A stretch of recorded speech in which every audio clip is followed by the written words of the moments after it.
अस्सलाम वालेकुम एवरीवन। ये बूट कैम्प 2021 की क्लास नंबर 13 है और आज की क्लास के स्ट्रेटजी के अंदर हम ये देखेंगे कि रेस्ट एपीआई क्या होती है, उसको हम किस तरह बनाते हैं और किस तरह हैंडल करते हैं with the help of postman. अच्छा, इसी तरह ग्राफ क्यूएल से क्या फ़ायदा होगा, उसको हम पोस्टमैन के साथ किस तरह यूज़ कर सकते हैं, टेस्टिंग कर सकते हैं। तो ये सारी चीज़ें आज की क्लास का पार्ट रहेंगी। हमारे साथ सर इनाम भी मौजूद है। अस्सलाम वालेकुम सर, कैसे हैं आप? वालेकुम अस्सलाम वरहमतुल्लाहि वबरकातुहू। जी सर कासिम, मैं बिल्कुल ठीक हूँ अल्हम्दुलिल्लाह। बाकी सब लोग भी उम्मीद है खैरियत से होंगे। बेशक सर, शुरू इंशाल्लाह ताला करते हैं। से। जी सर, बिल्कुल। तो मैं अपनी स्क्रीन शेयर करता हूँ।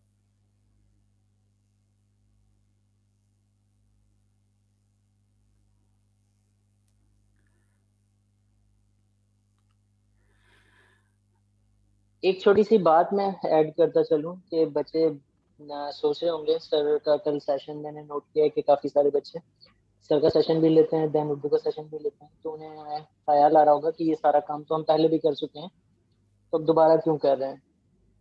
तो मेरी सर से डायरेक्टली तो बात नहीं हुई, लेकिन जो मुझे लगा कि सर शायद ये सोच रहे हैं कि हमने जो है कोड डिस्कशन और बहुत सारी चीज़ों पे तवज्जो ज़्यादा दी, लेकिन हमने एपीआई टेस्ट कैसे करना है, एक रेस्ट एपीआई या ग्राफक्यूएल एपीआई, एक वेब एपीआई लिखी जा रही है, तो उसको टेस्ट कैसे करना है, टेस्टिंग टूल क्या है हमारे पास और उसमें क्या ऑप्शंस हैं।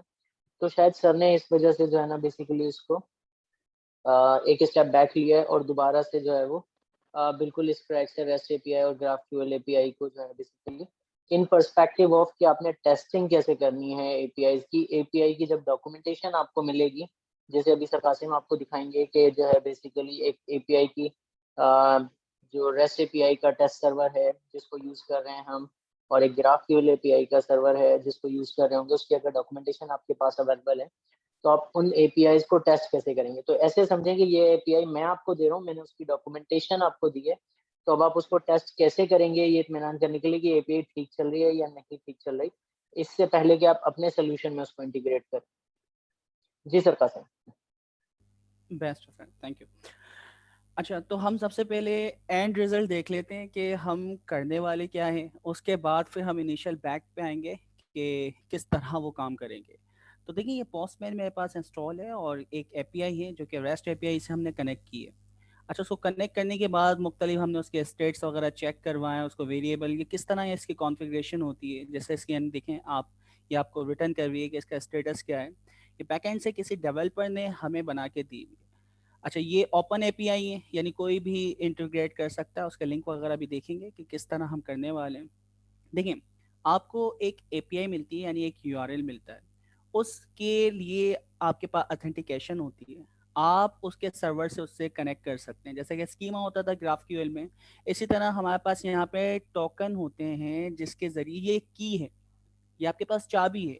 अगर आपके पास वो चाबी मौजूद है, वो टोकन मौजूद है, देन आप एपीआई के थ्रू कोई भी चीज़ रिट्रीव कर सकते हैं, अपडेट कर सकते हैं, डिलीट कर सकते हैं और उसे जो भी यानी हमारे 4 ऑपरेशन होते हैं वो आप परफॉर्म कर सकते हैं। तो ये हमारे पास कनेक्टिविटी है कि भाई रेस्ट से आप कैसे कनेक्ट करते हैं। तमाम आपकी जो बुक की लिस्ट है वो आपको रिटर्न कर रहा है और बहुत सारे इस तरह के ये टास्क हैं जो कि आज की क्लास में भी हम करने वाले हैं। फिर सेम यही काम हम करेंगे ग्राफ क्यूएल की एपीआई के ज़रिए। तो ग्राफ क्यूएल की एपीआई क्या है, उसको हम किस तरह कनेक्ट करते हैं, ये सारी चीज़ें हमें देखनी है। रेस्ट एपीआई में क्या मसला था वो हमने देखा था कि भाई हर काम के लिए आपको एक एंड पॉइंट बनाना पड़ता है। एंड पॉइंट बनाने के बाद फिर आपको उसकी यानी वही क्या नाम है, जो डेटा वो रिटर्न करेगा सारा का सारा डेटा रिटर्न होता है। जबकि ग्राफ क्यूएल में आप अपनी मर्जी के एट्रीब्यूट रिट्रीव कर सकते हैं। अच्छा, यहाँ पे जैसे कि सैनाम ने हमें बताया कि अभी जो हम काम करने वाले ना, ये वो काम है जो टेस्टर करते हैं, यानी टेस्टिंग फेज में आपको कोई developer, back end developer API बना के एक यूआरएल दे देता है और वो यूआरएल आप वो एपीआई को आप अपनी एप्लीकेशन में इस्तेमाल करते हैं, कनेक्ट करते हैं, जिसके ज़रिए आप डेटा रिट्रीव करते हैं, अपडेट करते हैं, डिलीट करते हैं। उसके कुछ प्रोटोकॉल्स हैं, जैसे कि यहाँ पे पोस्ट है और मुख्तलिफ हमारे पास गेट होता है, पुट होता है, पैच होता है। ये क्या क्या है एक एक करके हम देखेंगे। तो काम हमने पहले देख लिया, ये सारा का सारा हुआ हुआ है। अब इसको हम करेंगे किस तरह, इसकी डॉक्यूमेंटेशन मैंने बना दी। बस सर्जिया ने प्रोवाइड की हुई है उसी डॉक्यूमेंटेशन से, और उसको यानी हमने समराइज करके ये चीज़ बनाई। ये मेन हमारी रैपो है जो कि सर्जिया ने यहाँ पे दी है। इस रैपो के अंदर हम जो काम करने वाले हैं वो है स्टेप 001। स्टेप 001 के अंदर कुछ नहीं, एक रेस्ट एपीआई का लिंक है, उसको पोस्टमैन से हम कनेक्ट करके चार जो ऑपरेशन हमारे पास होते हैं कि कोई चीज़ रिट्रीव करना, कोई चीज़ इंसर्ट करना, कोई चीज़ अपडेट करना, कोई चीज़ डिलीट करना, ये ऑपरेशन हम परफॉर्म किस तरह करवाते हैं रेस्ट के अंदर देखेंगे। उसके बाद यही सारे काम हम कोशिश करेंगे आज की ही क्लास में कि हम किस तरह ग्राफ क्यूएल के ऊपर ये काम करेंगे।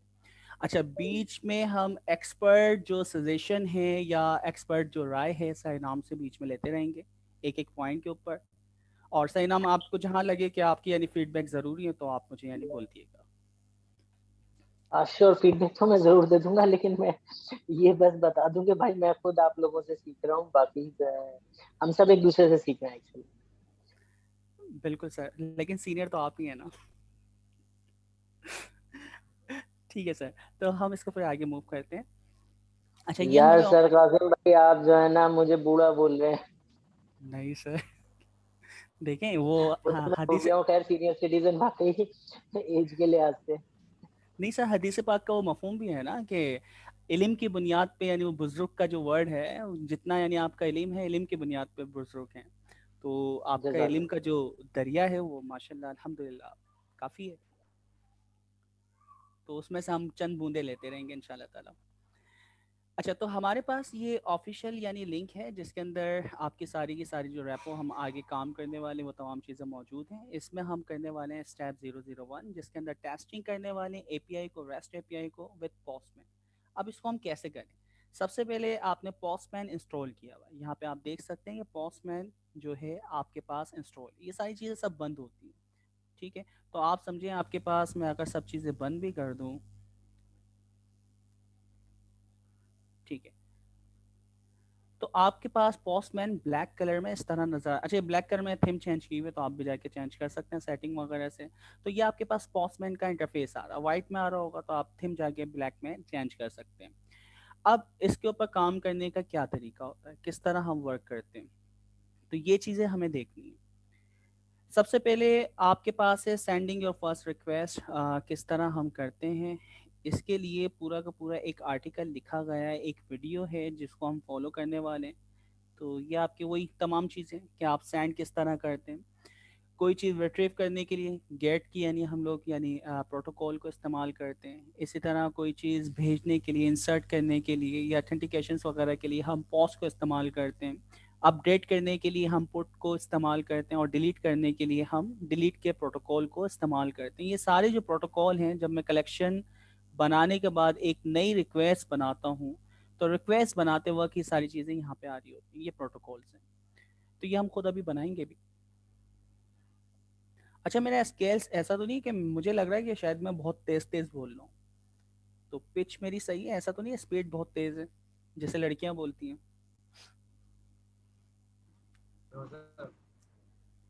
ठीक है, जजाकल्ला। ओके, तो हमने यहाँ पे देखा कि ये हमारे पास पूरा इंटरफेस है। अब हमें करना क्या है, ये तमाम की तमाम प्रोटोकॉल्स वगैरह के बारे में आपको बता रहा है जो कि आप बचपन से सीखते हुए आ रहे हैं। गेट का मेथड रिट्रीव करने के लिए, पॉज का मेथड, हम इस प्रोटोकॉल बेसिकली प्रोटोकॉल हम इस्तेमाल करते हैं डेटा को सेंड करने के लिए। और इसके अंदर जो होता है वो इनक्रिप्ट होकर डेटा जाता है और सिक्योर डेटा जाता है। अब वो किस तरह होता है, गेट के अंदर यूआरएल के अंदर वो डेटा आपको दिखता है, पॉस में डेटा जो होता है वो पैकेट की सूरत में और सिक्योर होके जाता है इनक्रिप्ट होके। इसी तरह आपके पास पेज है, तो पैच मेथड जो है वो इस्तेमाल होता है या पुट मेथड जो है इस्तेमाल होता है अपडेट करने के लिए। एंड फाइनली डिलीट करने के लिए डिलीट का प्रोटोकॉल है। ये एपीआई के ऊपर ये काम करने के तरीके, ठीक है। अच्छा, अब ये चार प्रोटोकॉल हमें पता चल गया, बाकी आपको एपीआई का कॉन्सेप्ट पता है कि हम रिक्वेस्ट भेजते हैं, सर्वर पे प्रोसेस होता है, सर्वर हमें रिस्पॉन्स करता है, जो कि हम पहली क्लास से पढ़ते हुए आ रहे हैं। अच्छा, अब ये पूरी एक वीडियो है जो आप देख, अच्छा ये वीडियो मैं देख लेता हूँ ये है क्या।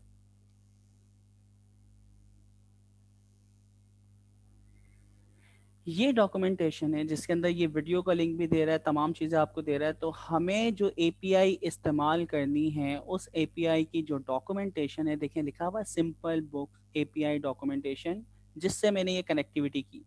तो ये हमारे पास असल एपीआई है जिसको हम इस्तेमाल करने वाले हैं। ये ओपन एपीआई है, किसी डेवलपर ने हमें बना के दे दी है।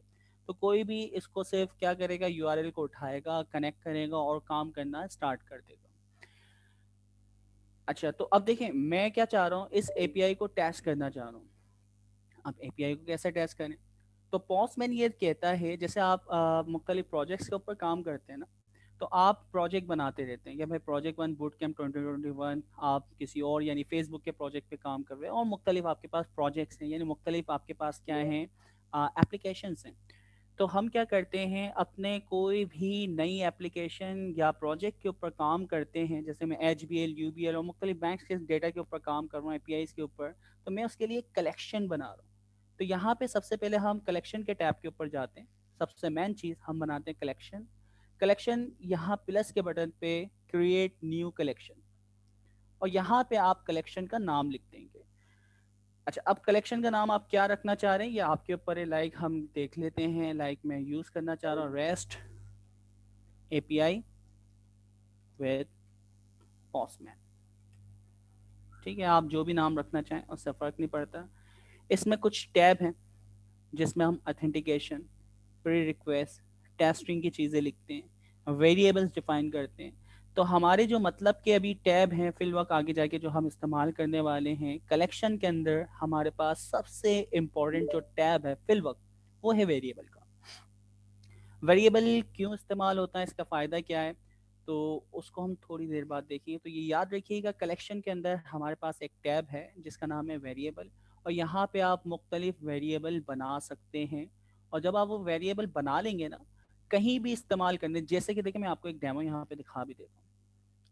आप यहाँ देख रहे हैं कि आपकी वो जो एपीआई का यूआरएल था, मैंने उसको एक वेरिएबल बना दिया जिसका नाम मैंने रख दिया बेस यूआरएल। आप जो नाम रखना चाहें उससे कोई फ़र्क नहीं पड़ता। तो देखिए इससे फ़ायदा क्या हुआ कि जहाँ जहाँ मुझे बेस यूआरएल इस्तेमाल करना होता है, वहाँ पे मैं पूरा का पूरा उसका यूआरएल या उसका पूरा लिंक नहीं लिखता। जैसे कि ये दिखे, ये पूरा का पूरा बेस यूआरएल, तो आपको हर जगह डिफाइन करना पड़ता। मैं इसको वापसी बंद कर देता हूँ, वापसी हम उसी कलेक्शन पे आ जाते हैं, न्यू हमने जो क्रिएट किया है। तो यहाँ पे जो सबसे इम्पोर्टेंट टैब है फिल वर्क, वो है वेरिएबल का, जो आगे जाके हम इस्तेमाल करने वाले हैं। तो यहाँ पे आप जो भी नाम रखना चाहें वेरिएबल का वो बना सकते हैं, और आगे जाके फर्दर हम देखेंगे और किस तरह भी हम वेरिएबल्स बना सकते हैं। तो आपने सिंपल एक कलेक्शन बनाया, ठीक है, यानी एक प्रोजेक्ट क्रिएट किया, उसको हमने कह दिया कलेक्शन। इस कलेक्शन पे ऊपर आते हैं, इसको हम कर देते हैं सेव। ठीक है, तकरीबन ये सेफ ही है। यहाँ से आके ये सबसे इम्पोर्टेंट चीज़ है, अब हम करते हैं कोई भी एपीआई आपको जब दी जाती है, तो आप प्रोजेक्ट के अंदर एक रिक्वेस्ट क्रिएट करते हैं। रिक्वेस्ट की 4 टाइप है, या तो वो गेट होगी, या पोस्ट होगी, या पुट होगी, या एंड फाइनली आपके पास क्या होगी, डिलीट होगी। तो 4 आपके पास रिक्वेस्ट की टाइप हैं।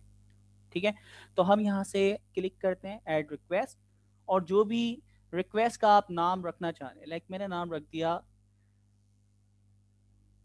चलें अभी मैं कुछ भी नाम नहीं रखता, बाद में हम इसका नाम भी रख दें। तो न्यू नाम उसने खुद ब खुद रख दिया। मैंने जो यूआरएल कॉपी किया है उस डॉक्यूमेंटेशन से, उसको यहाँ पे कॉपी कर देते हैं। ठीक है, और अगर आप इसको देखना भी चाह रहे हैं, इस यूआरएल को यहाँ पे पेस्ट करें। ठीक है, ये वेलकम एपीआई, ऑथेंटिकेशन वगैरह सारी चीज़ें इसमें आती हैं।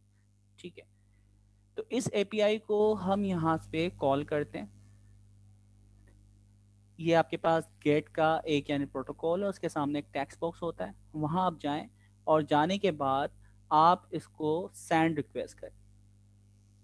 जैसे ही सेंड रिक्वेस्ट करते हैं तो हमें एक मैसेज डिस्प्ले होता है जिसका नाम क्या है, वेलकम सिंपल बुक एपीआई। ये आपके पास मेन जो आपकी एपीआई का यूआरएल है ये वो मौजूद है। अब आपको ये चीज़ पता है कि हर काम करने के लिए आपका एक एंड पॉइंट बनता है। एंड पॉइंट क्या होता है भाई, आपकी जितनी किताबें हैं, किताबों की जो लिस्ट होगी, यूज़र्स की जो लिस्ट होगी, तो हर काम करने के लिए इस बेस यूआरएल के बाद स्लैश डाल के उसका एक इन्होंने रूट या पाथ बनाया हुआ होगा। तो ये आपने एक सिंपल एपीआई बना दी, मैं इसको एक नाम करके सेव कर देता हूँ। तो सबसे पहले आपने एपीआई बना चुके हैं, एपीआई को टेस्ट कर चुके हैं, एपीआई बनी हुई थी, ठीक है। इसको आपने नाम दे दिया लाइक वेलकम बुक एपीआई, और इसको आपने कर दिया सेव, ठीक है। अच्छा, अब पहली आपकी यानी टेस्टिंग हो गई कि मैन जो आपकी यूआरएल है वो आपको क्या रिटर्न करता है। अच्छा, अब मैं एक और एपीआई यहाँ पे बनाना चाह रहा हूँ। राइट क्लिक करें कलेक्शन के ऊपर और यहाँ पे आता है ऐड रिक्वेस्ट, आप यहाँ से भी ऐड कर सकते हैं। आपने जो लास्ट रिक्वेस्ट बनाई है उसको कॉपी पेस्ट कर सकते हैं, कंट्रोल सी कंट्रोल वी, या फिर आप जब कलेक्शन के ऊपर होती हैं जो टैब खुले हुए हैं, यहाँ टैब के ऊपर भी प्लस का एक बटन आ रहा है, आप इस पर क्लिक करके भी न्यू रिक्वेस्ट बना सकते हैं, ठीक है। तो इतने सारे तरीके हैं जिस तरीके से भी आप बना लें। अच्छा, अब हम डॉक्यूमेंटेशन से ही जाते हैं और एक एक चीज़ करके हम एक्सप्लोर करेंगे,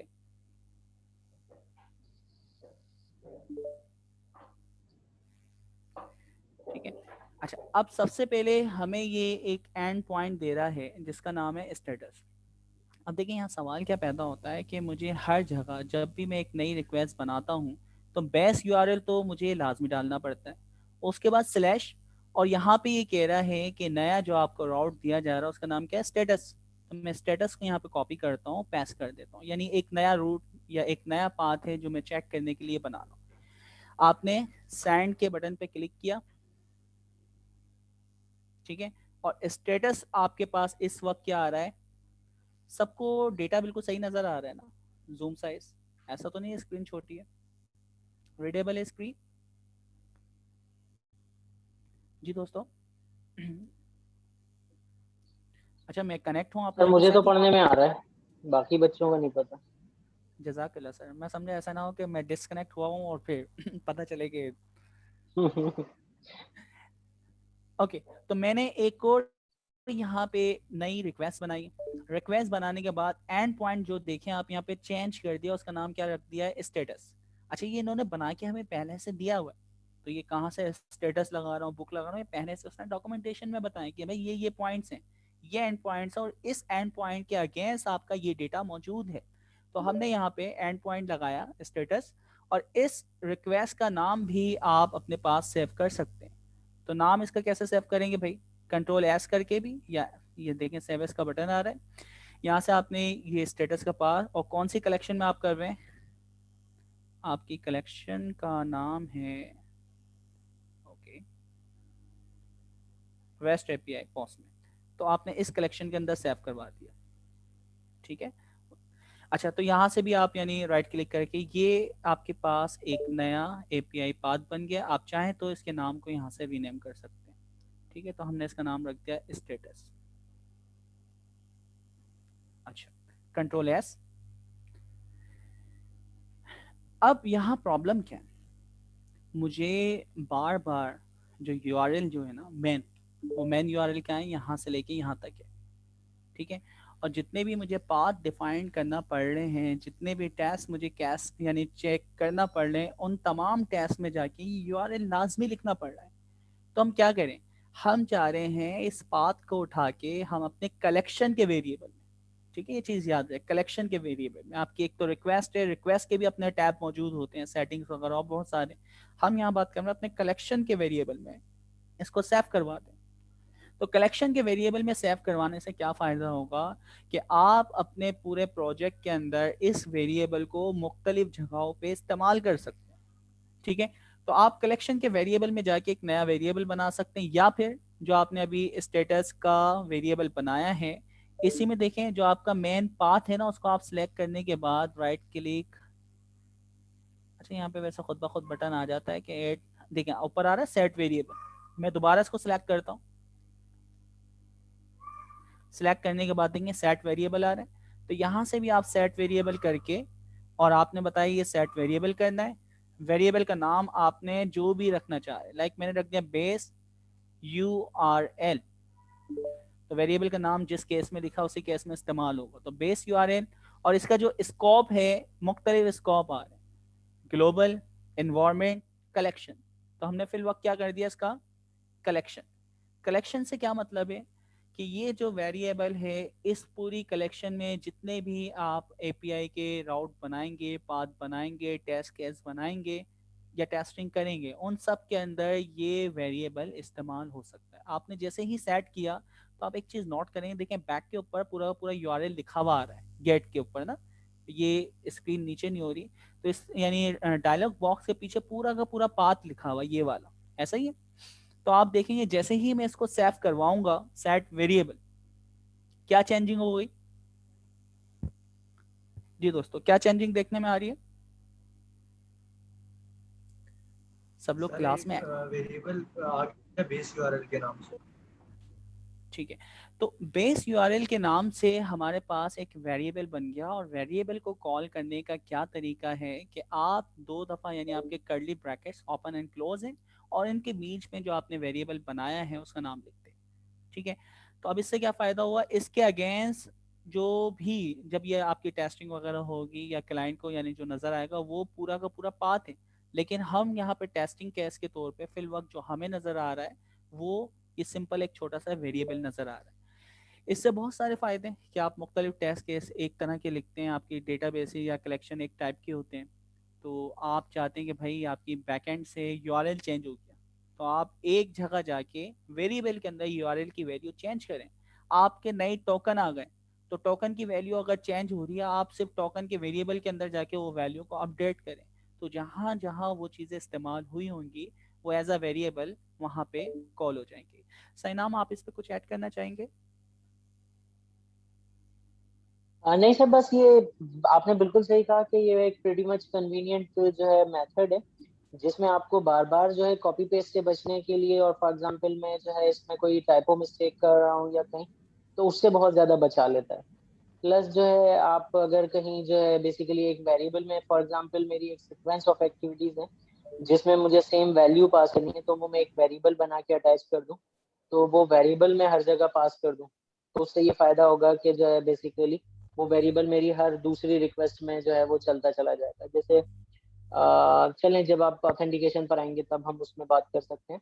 अदरवाइज बिल्कुल ऐसा ही है कि आपको एक तो ये बहुत ज्यादा उससे बचाता है कि आपको टाइपिंग करनी पड़े, कॉपी पेस्ट करनी पड़े चीजें, और दूसरे ये कि अगर आप किसी एक ही वैल्यू को वेरिएबल में असाइन कर दें, उस वेरिएबल को हर रिक्वेस्ट में यूज कर लें, तो थ्रू आउट दोज रिक्वेस्ट, यानी 5 6 7 8 वो रिक्वेस्ट हैं, वेरिएबल में जो वैल्यू आपने असाइन की है वो उन सब में पास होती है। जजाकल्ला सर। ठीक है, तो वेरिएबल बनाना हमने सीख लिया और मुख्तलिफ हमने एंड पॉइंट जैसे कि स्टेटस का जो एंड पॉइंट है उसको देखा है, और मेन एपीआई जो थी उसका जो एंड पॉइंट था वेलकम वाला उसको हम देख चुके हैं। अच्छा, नेक्स्ट अब हम देखते हैं कि हमारे पास ये एंड पॉइंट और क्या दे रहा है। तो हमारे पास एक एंड पॉइंट है जिसका नाम है बुक्स। बुक्स के अंदर जो भी अवेलेबल बुक्स हैं, अच्छा उसमें देखें क्या करता है, ये return a list of books, आपके पास जितनी भी बुक्स मौजूद हैं इनके पास जो ये डॉक्यूमेंटेशन या आपकी एपीआई दे रही है उसकी लिस्ट देगा। लिस्ट के अंदर ऑप्शनल पैरामीटर आप पास कर सकते हैं। ऑप्शनल पैरामीटर क्या है, आप टाइप का यानी एज अ वेरिएबल या एट्रीब्यूट पास करेंगे जिसके अंदर आप वैल्यू जैसे लाइक फिक्शन है, नॉन फिक्शन है और इसके अलावा दूसरी चीज़ें हो सकती हैं। इसी तरह एक और ऑप्शनल पैरामीटर है जो कि आप इस्तेमाल कर सकते हैं, लिमिट। लिमिट की मिनिमम वैल्यू 1 और मैक्सिमम वैल्यू जो है वो है 20। ये आप लिमिट की वैल्यू भी पैरामीटर के अंदर पास कर सकते हैं। तो चले हम एक बुक की इस यानी एक एंड पॉइंट बनाते हैं, और इसको भी बनाना बहुत ही आसान है। ठीक है, क्या करेंगे हम एंड पॉइंट बनाने के लिए, या तो जो आपने कलेक्शन बनाए हुए रिक्वेस्ट बनाई हुई उसकी आप कॉपी पेस्ट कर लें, लाइक मैंने स्टेटस के ऊपर आया कंट्रोल सी कंट्रोल वी, इसकी एक कॉपी बन गई। अच्छा, कॉपी करने के बाद ना डबल क्लिक कर लिया करें। नॉर्मली होता क्या है कि आप कॉपी करने के बाद चेंजिंग उसी फाइल में कर रहे होते हैं, तो डबल क्लिक करके नीचे वाली फाइल पे आ जाए जिसके ऊपर आपको अपडेशन करनी है। अच्छा, यहाँ पे आप एक एंड पॉइंट आपको दिया, उस एंड पॉइंट का नाम क्या है, स्लैश के बाद क्या है, बुक्स।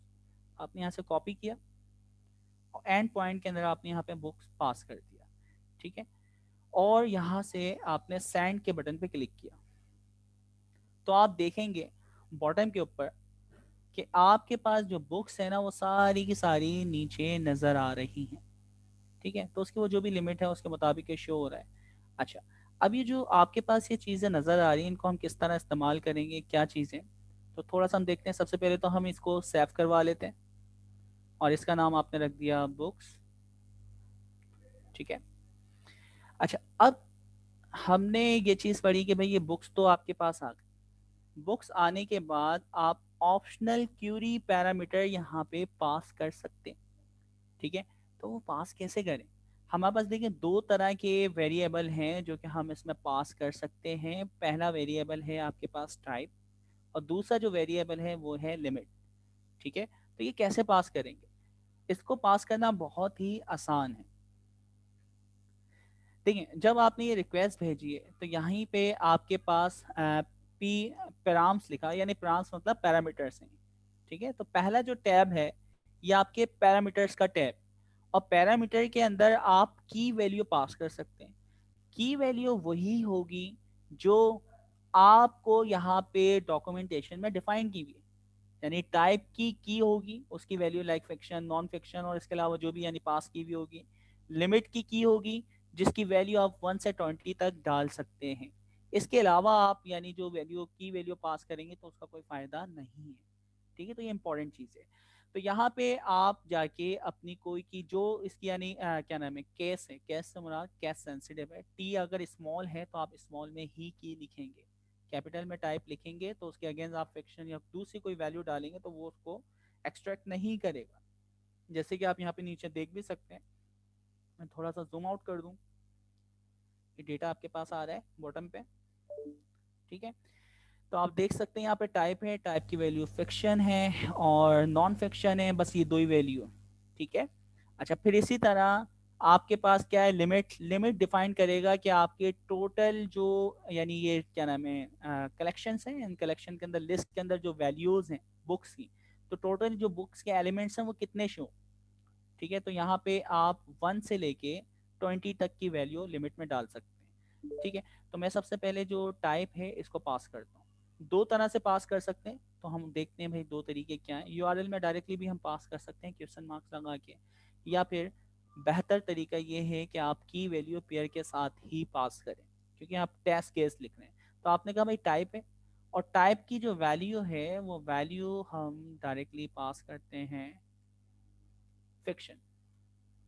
ठीक है, तो मैं जैसे ही सेंड करता हूँ, अच्छा फिक्शन डायरेक्टली हम लिखेंगे क्योंकि वैल्यू को खुद ब खुद शायद वो स्ट्रिंग में कन्वर्ट कर देगा। देख रहे हैं? तो यहाँ पे देखें ID number 1, ID number 3, ID number 4, और ये जितने भी हैं इनके टाइप आप देख सकते हैं, ये फिक्शन है। ठीक है, और इसी तरह मैं करता हूँ नॉन फिक्शन, जो इन्होंने वैल्यू यहाँ पे दी हुई है, तो हम इन दो वैल्यू को की के अगेंस्ट ये दो वैल्यू वहां पे पास कर सकते हैं जो कि डॉक्यूमेंटेशन में हमें बताया जा रहा है। पास कर दें आप, सेंड। ठीक है, तो सारी की सारी जितने भी आपके पास अब एलिमेंट्स आ रहे हैं वो नॉन फिक्शन आ रहे हैं। अच्छा, इसी तरह हमारे पास दूसरी वाली जो वैल्यू है या की है वो क्या है, लिमिट। ठीक है, आप देख सकते हैं कि नॉन फिक्शन के अंदर हमारे पास जो अभी लिमिट शो हो रही है वो कितनी शो हो रही है, यानी बाय डिफॉल्ट फिर नॉन फिक्शन का हमारे पास डेटा कितने हैं जी, कितनी लिस्ट है हमारे पास, लिस्ट के अंदर एलिमेंट्स कितने हैं दोस्तों? आईडी दो है नंबर सर। कौन कौन से? दो हैं, आईडी यानी नंबर आईडी नंबर 2 और 2 एंड 5। ठीक है, अच्छा अब मैं क्या करता हूँ, लिमिट। लिमिट की वैल्यू मैं कर देता हूँ 1, क्योंकि हमें पता है 20 लिखूंगा तो सारे के सारे आएंगे, 2 लिखूंगा जब भी सारे आएंगे, तो हमें पता है 1 से 20 तक। तो अब यहाँ पे देखते हैं कि अब ये हमें कितने एलिमेंट्स पास कर रहा है। देख रहे हैं आप? तो पहला जो एलिमेंट्स है वो उठा के ला रहा है, तो यहाँ पे आप की वैल्यू के साथ ये चीज पास कर सकते हैं। ठीक है, अच्छा यही चीज आप डायरेक्टली जैसे मैंने कहा था कि क्वेश्चन मार्क्स लगा के यूआरएल में भी पास कर सकते हैं। तो यूआरएल में पास करना भी बहुत ही आसान है, क्वेश्चन मार्क्स टाइप इक्वल के बाद उसकी वैल्यू बता दो, एंड पर्सन दूसरा एट्रीब्यूट बताने के लिए लिमिट, और लिमिट इक्वल के बाद आपने वो वैल्यू बताती। तो ये दो तरीके हैं जो भी आपको यहाँ पे पैरामीटर बताए हुए हैं, ऑप्शनल पैरामीटर, उनको पास करने के। इसमें किसी कोई प्रॉब्लम? मैं इसको थोड़ा सा यहाँ से बुक रहने देता हूँ, और इसको हमने यहाँ पे सेव कर दिया। इसी की एक कॉपी हम बना लेते हैं ताकि हमें पता हो कि हमने किया क्या है, और इसका नाम क्या रखते हैं हम,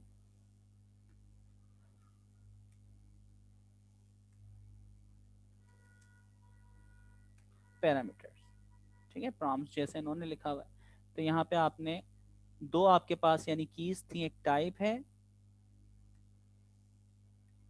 फिक्शन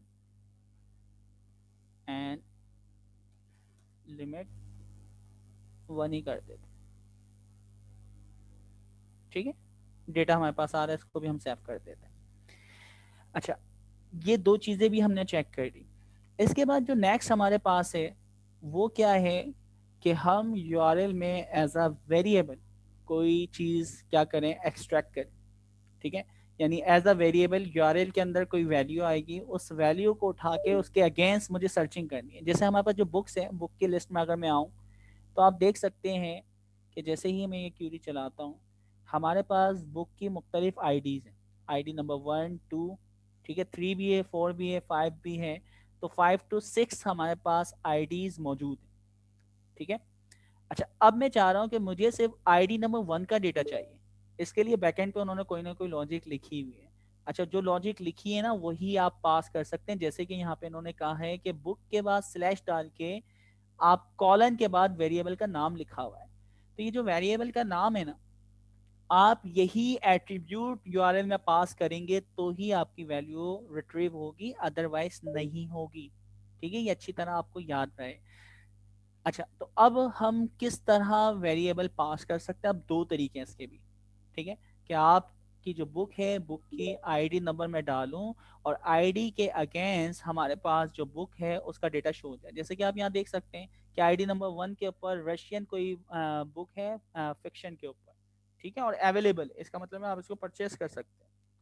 दूसरी जो है, जैसे हम किताब देख लेते हैं, आईडी नंबर 2 जो है वो अवेलेबल नहीं है, आप उसको खरीद ही नहीं सकते, ठीक है। आईडी नंबर 3 आप खरीद सकते हैं, आईडी नंबर 4 भी आप खरीद सकते हैं, 5 भी खरीद सकते हैं।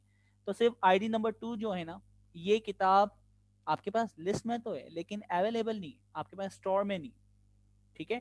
तो अब क्या करते हैं भाई, हम यहाँ पे जाते हैं, एक और यूआरएल बनाते हैं जिसका नाम रख देते हैं गेट अ सिंगल बुक। अच्छा, इसका तरीका वही है जो आपने यानी बुक बनाई हुई है, Ctrl+C Ctrl+V, आपके पास एक ये बन चुका है यूआरएल। पुराने वाले को बंद करते जाएं ताकि इतने सारे टैब ना खुलें, ठीक है, और काम आप आसानी से करते जाएं। लेकिन जब आप एक अच्छे डेवलपर हो जाते हैं तो फिर तो पता नहीं कितना टैब खुले हुए होते हैं, आपका दिल ही नहीं करता बंद करने का। ओके, तो हमने यहाँ पे ये टैब खोला और इसके पाथ के ऊपर सबसे पहले हम चेंजिंग कर देते हैं। चेंजिंग क्या है भाई? सिंगल, ताकि हमें याद रहे कि इसके अंदर काम क्या किया हमने। Ctrl+V then inter. उसके बाद यहाँ पे ये हमारे पास तरीका है। अच्छा, अब इसके भी ना दो तरीके, दोनों तरीके देख लेते हैं क्या क्या है।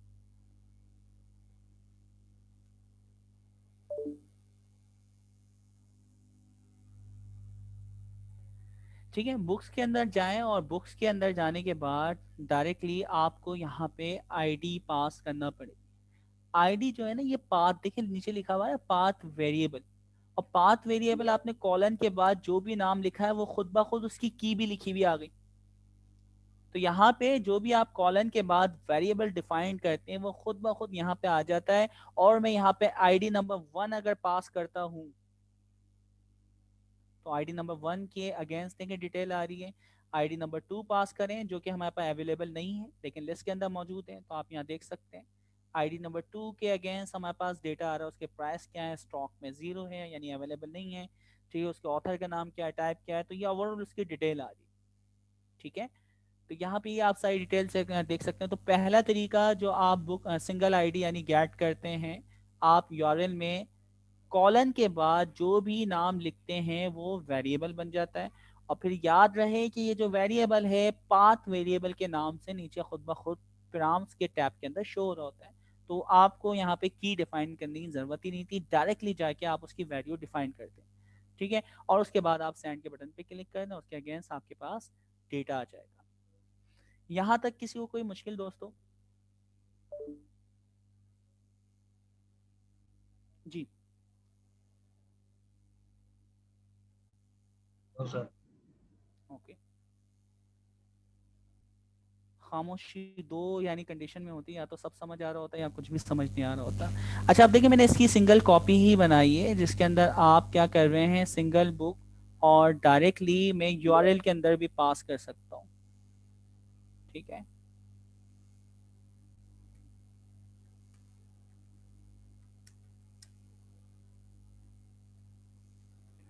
नाम कुछ भी रख रहे हैं, नाम से क्या फ़र्क पड़ता है, लेकिन मीनिंगफुल होना चाहिए।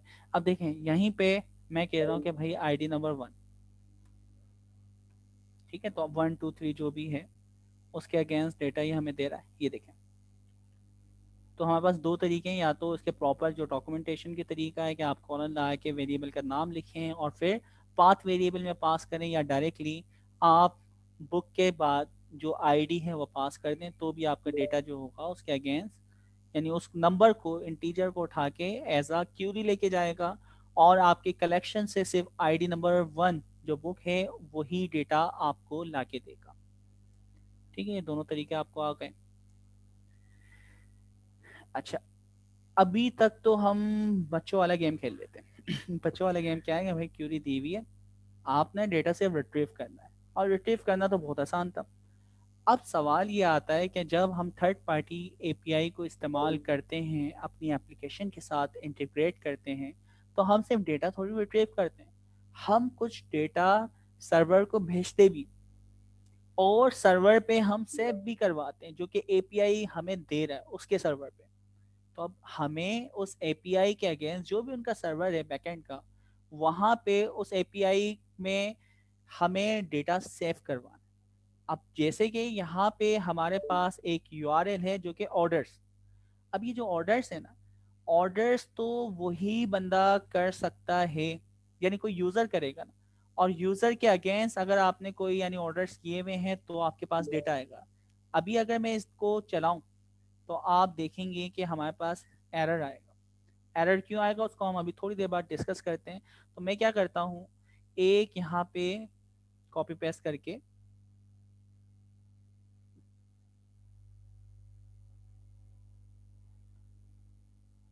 और यहाँ पे क्या है, ऑर्डर्स के नाम से ना सबमिट ऑर्डर, ये हम बनाना चाह रहे हैं।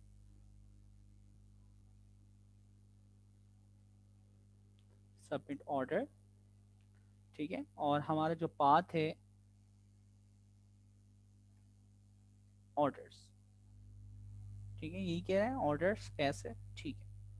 अब मैं रिक्वेस्ट भेजता हूँ, पोस्ट गेट की जगह रिक्वेस्ट की टाइप हमने चेंज की, प्रोटोकॉल बेसिकली, और हमने उसको कर दिया पोस्ट। अब मैं जैसे सेंड करता हूँ, देखें हमारे पास क्या आ रहा है जी, एरर पढ़े, ये रहा एरर। तो missing missing authorization header. Authorization, क्या मतलब हुआ इसका? सर जी हम अहमद, ऑथराइज नहीं है इस एपीआई को ऑथराइज, यूज करने। ठीक है, यानी जो मैं एपीआई इस्तेमाल कर रहा हूँ उसकी डेटाबेस के अंदर मैं तो रजिस्टर्ड ही नहीं हूँ कि भाई कौन इस्तेमाल कर रहा है, किस एप्लीकेशन में इस्तेमाल करना है, हमें तो पता ही नहीं है। ठीक है, तो कल को गए में ये ऑर्डर हमने किए ही नहीं, ये इस एप्लीकेशन से आए नहीं है। लाइक मैं अगर कहूँ कि दराज ने एक एपीआई दी, और वो फेसबुक को भी एपीआई दे रहा है, वो दे रहा है आपकी गूगल को भी, वो आपकी कोई यानी थर्ड पार्टी एक और, यानी हमने एप्लीकेशन बनाई हुई, हमें भी उसने एपीआई दी हुई है। तो अब दराज के पास ऑर्डर जा रहा है उस एप्लीकेशन से, तो दराज को कैसे पता चलेगा कि भाई ये जो ऑर्डर आया इस एप्लीकेशन से आया, और वाकई अथेंटिक उस एप्लीकेशन से किया भी है या नहीं। तो उस एप्लीकेशन में दराज की एपीआई को कनेक्ट करने के लिए जो भी आपके डेवलपर हैं उन्हें सबसे पहले क्या बनाना पड़ेगी, एक टोकन उनको रजिस्टर्ड करना पड़ेगा अपने आप को दराज की एपीआई पे। अब मैं जैसे ही अपने आप को रजिस्टर्ड कर लूंगा एज अ डेवलपर या ऑर्गेनाइजेशन, तो वो मुझे एक टोकन दे देगी। वो टोकन जिसके पास भी है वो बंदा दराज की या जो भी आप एपीआई इस्तेमाल कर रहे हो उसके अंदर डेटा इंसर्ट भी कर सकता है उस डॉक्यूमेंटेशन के तहत, अपडेट भी कर सकता है, डिलीट भी कर सकता है। ठीक है, तो ये बड़ी इंपॉर्टेंट चीज़ है, यानी टोकन जो है अगर आपके पास से टोकन चले जाता है तो आप समझें आपके सारी जो पावर है वो दूसरे बंदे के पास चली आएगी। तो यहाँ पे डायरेक्टली आप अभी अथेंटिकेट नहीं है, तो अथेंटिकेशन का क्या तरीका है? अथेंटिकेशन का तरीका जो है, सबसे पहले आप आए बॉटम के ऊपर, और यहाँ पे ये अथेंटिकेशन वाला पार्ट है। तो इसके लिए भी मैं एक एपीआई बना लेता हूँ ताकि हमारे पास, सॉरी, एक रिक्वेस्ट बना लेता हूँ ताकि ये चीज़ भी हमारे पास रहे कि हमने अथेंटिकेट किस तरह किया था।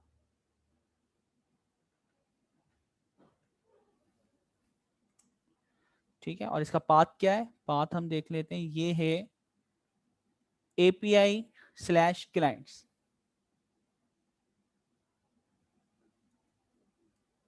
मैस अच्छा, अब मैं देखो जैसे ही सबमिट करूं, अच्छा डायरेक्टली सबमिट नहीं होगी, एक और चीज यहाँ पे दी है इन्होंने कि आपको करना क्या है, पॉस मेथड को इस्तेमाल करना है। एपीआई क्लाइंट के ऊपर आपकी रिक्वेस्ट जाएगी, रिक्वेस्ट के अंदर आप जेसन फॉर्मेट के अंदर बॉडी के टैब में आप जाएंगे, वहाँ पे जेसन फॉर्मेट सिलेक्ट करेंगे और वहाँ पे एक क्लाइंट है, ठीक है, कैमल केस के अंदर क्लाइंट ईमेल, ये दो चीजें होंगी, एज अ डिक्शनरी या एज अ आपके पास क्या जा रही है, जेसन फॉर्मेट जा रही है।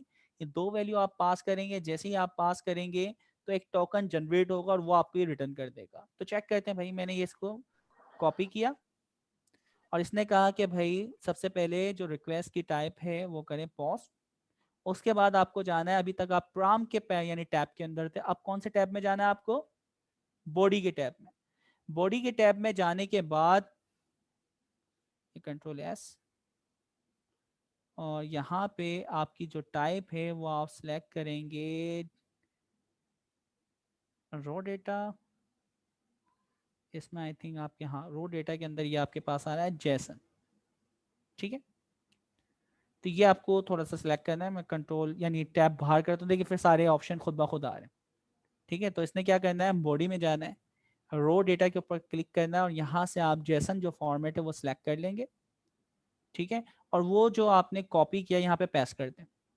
अच्छा, पेस्ट करने के बाद आप कोई भी यहाँ पे ईमेल एड्रेस डालें, ठीक है।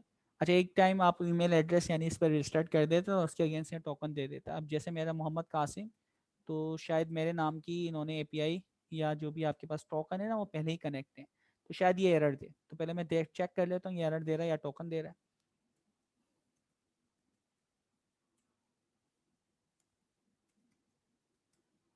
ठीक है। तो तरीका इसने बताया, पॉस मेथड एपीआई क्लाइंट का एंड पॉइंट होगा, रो में जाके बॉडी के अंदर जाके जेसन फॉर्मेट के अंदर पास करें, रिक्वेस्ट भेजें, रिक्वेस्ट के अगेंस्ट इसने क्या कह रहा है कि एपीआई क्लाइंट ऑलरेडी रजिस्टर्ड, तो उसके अगेंस्ट मेरे पास टोकन पहले से, तो मैं क्या कर देता हूँ, एक रैंडमली ईमेल डाल देता हूँ, उसको रजिस्टर्ड करवा देते हैं, क्या जा रहा है, ठीक है। तो उसके अगेंस्ट देखिए नीचे ये टोकन मिल गया मुझे, और उस टोकन का नाम यानी आप कुछ भी नाम वेरिएबल का रख सकते हैं, तो हमें यहाँ पे एक्सिस और उसका ये टोकन मिला है। तो ये टोकन जो है ना ये बहुत इंपॉर्टेंट है, मैं इस इंपॉर्टेंट टोकन को उठा के भी मैं चाहूँ तो अपनी जो कलेक्शन का वेरिएबल है ना वहां इस्तेमाल कर लूँ, ठीक है। देखें कलेक्शन के ऊपर आके एज अ वेरिएबल डिफाइन कर दूं, ठीक है, और इसका नाम क्या रख दें हम, इसका नाम मैं टोकन भी रख सकता हूँ, ठीक है, और टोकन के अगेंस्ट करंट वैल्यू के अंदर जाके टैब के अंदर आपने पैस कर दी। इससे क्या फायदा हुआ कि अब जहां भी मुझे अथेंटिकेशन करवानी हो, वो टोकन की नीड हो, तो मुझे पूरा का पूरा कोड लिखने की जरूरत नहीं है, बार बार यही टोकन वहां जाके कॉपी पेस्ट करने की जरूरत नहीं है। सिर्फ एक सेंट्रलाइज लोकेशन में वेरिएबल की आके मैं वैल्यू चेंज करूंगा और खुद ब खुद वो अपडेट हो जाएगा, ठीक है। तो आपने ये वेरिएबल कलेक्शन के अंदर बनाया, कंट्रोल एस, सेव करना है, सेव करना जरूरी है। अथेंटिकेशन आपने सक्सेसफुली कर ली। अब जब आपने अथेंटिकेशन सक्सेसफुली कर ली है, तो अब ये जो ऑर्डर वाला है आपके पास है ना, ऑर्डर सबमिट, आप यहाँ पे आके ऑर्डर करवा सकते हैं। कैसे करवाएंगे इसको हम देखते हैं। यहाँ पे आप आए, ये देखिए ये था, कहाँ गया ऑर्डर सबमिट, या ऑर्डर सबमिट सबमिशन के अंदर भी आप कोई नई यानी किताब का नाम बताएं जो आपको ऑर्डर 6 आपके पास है। आप आईडी नंबर 2 को ऑर्डर नहीं कर सकते, बाकी तमाम को ऑर्डर कर सकते हैं। तो ये क्या कह रहा है, पॉज का मेथड इस्तेमाल होगा ऑर्डर करने के लिए, ऑर्डर का एंड पॉइंट होगा, आप अथेंटिकेशन के अंदर जो भी आपको टोकन दिया है ना वो टोकन का इस्तेमाल करेंगे, ठीक है, और उस टोकन के अगेंस्ट ही आप वो काम कर सकते हैं। अच्छा, यहाँ पे ये जो टोकन की टाइप है ना, यहाँ पे आके इस्तेमाल कर रहा है ऑथेंटिकेशन,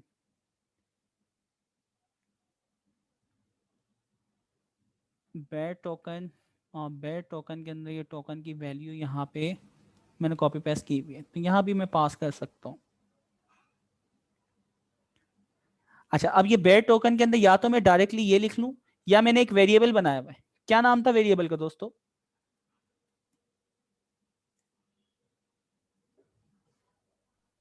ठीक है, टोकन सर। टोकन। तो मैंने अथोराइजेशन के अंदर यहाँ के भी टोकन जो मैंने वेरिएबल बनाया हुआ है वो इस्तेमाल कर लिया। तो अब देखें इससे फायदा क्या है, जहां जहां मुझे अब टोकन की यूटिलाइजेशन करनी है तो वहां जाके आपको कुछ नहीं करना, आपको सिंपल ये वैल्यू ऑथेंटिकेशन के अंदर पास करना। अब जैसे इसकी भी ऑथेंटिकेशन, अब ये जब ऑथेंटिकेशन हम करवाएंगे तो यहाँ भी आपको ऑथेंटिकेशन टाइप जो है बेयर टोकन की वैल्यू एक्सेस टोकन यहाँ पे आ रही है ना, ठीक है। उसका नाम तो मैं यहाँ से चेंज कर दूं, क्योंकि बाय डिफॉल्ट ये आपको बेयर टोकन में ये रिटर्न करता है, तो यहाँ टोकन को पास कर देते हैं, ठीक है। ऑरेंज हो गया, इसका मतलब सही है। अच्छा ये मुझे बताएं रेड में क्यों आया था bearer token? Sir I think उसकी वैल्यू जो है वो हमने इनिशियलाइज नहीं करा है, मतलब वेरिएबल नहीं बनाया हुआ इसलिए।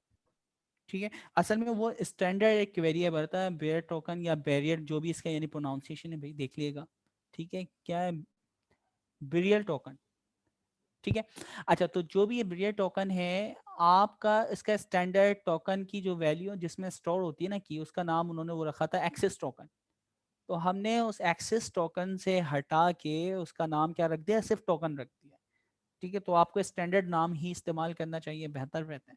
तो चलें, खैर तो आपने टोकन के नाम की जो वैल्यू ना, वरना वो वैल्यू मुझे यहाँ पास करना पड़ती। तो अब मैंने वैल्यू पास नहीं की, मैंने डायरेक्टली क्या पास किया है, सिंपल वेरिएबल का नाम। तब इससे ये फ़ायदा हुआ कि अगर 50 जगह आपको इंसर्ट अपडेट डिलीट इस तरह के प्रोसेस करने, तो हर जगह जाके आपको बार बार टोकन की वैल्यू डालना पड़ती। अब क्या हुआ कि अगर आपका बिल फर्ज करें कि टोकन 10 दिन बाद चेंज हो जाता है, तो मैं सिर्फ वेरिएबल में जाके टोकन की वैल्यू अपडेट करूंगा, आपकी पूरी की पूरी एप्लीकेशन चलती रहेगी, वरना एक एक जगह जाके आपको वैल्यू चेंज करना पड़ती, ठीक है। तो आपने सबसे पहले ऑथेंटिकेशन डिफाइन की, जैसे कि ये आपको बता रहा है कि भाई आप ऑथेंटिकेशन में जाएं और बेयर टोकन जो है वो वैल्यू डालेंगे, हमने वेरिएबल के थ्रू डाल दिए। उसके बाद वही तरीका है बॉडी में जाके जेसन फॉर्मेट के अंदर आपको ये वैल्यू पास करना पड़ेगी। तो बॉडी में जाके इसको हम लोग यानी क्या नाम है, थोड़ा सा जूम आउट करते हैं, रो डेटा, और यहाँ पे जाके ये वैल्यू हम डालते हैं। मैं कह रहा हूँ मुझे बुक नंबर 1 चाहिए, ठीक है।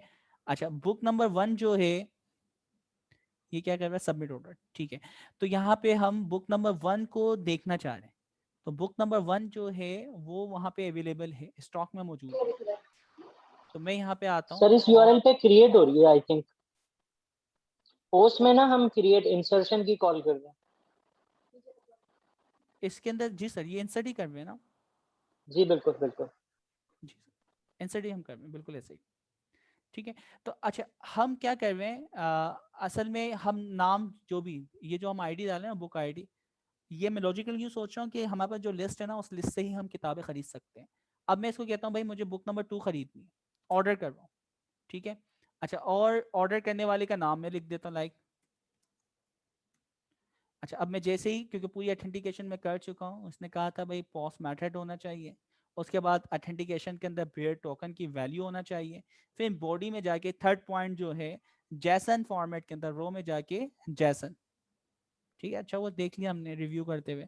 तो जैसन फॉर्मेट के अंदर आप ये वैल्यू पास करेंगे एंड फाइनली आप क्या करेंगे, सेंड के बटन पे क्लिक करेंगे। तो ऑर्डर, अच्छा क्यों नहीं हुआ देखिए यहाँ बता रहे, आईडी नंबर 2 का ऑर्डर नहीं हो सकता। लॉजिकली क्यों नहीं हो सकता, क्योंकि वो स्टॉक में मौजूद नहीं थी, हमने वहां पे देखा था उसकी क्वांटिटी क्या थी, 0। तो अच्छा मैं आईडी नंबर 1 की जो किताब है उस किताब को ऑर्डर करना चाह रहा हूँ, ठीक है। तो आईडी नंबर 1 की जो आपकी किताब है वो क्रिएट हो गए, उसकी एक बुक की आईडी ऑर्डर की आईडी है। अच्छा अब यही किताब अगर कोई और बंदा ऑर्डर करे तो वो भी कर सकता है,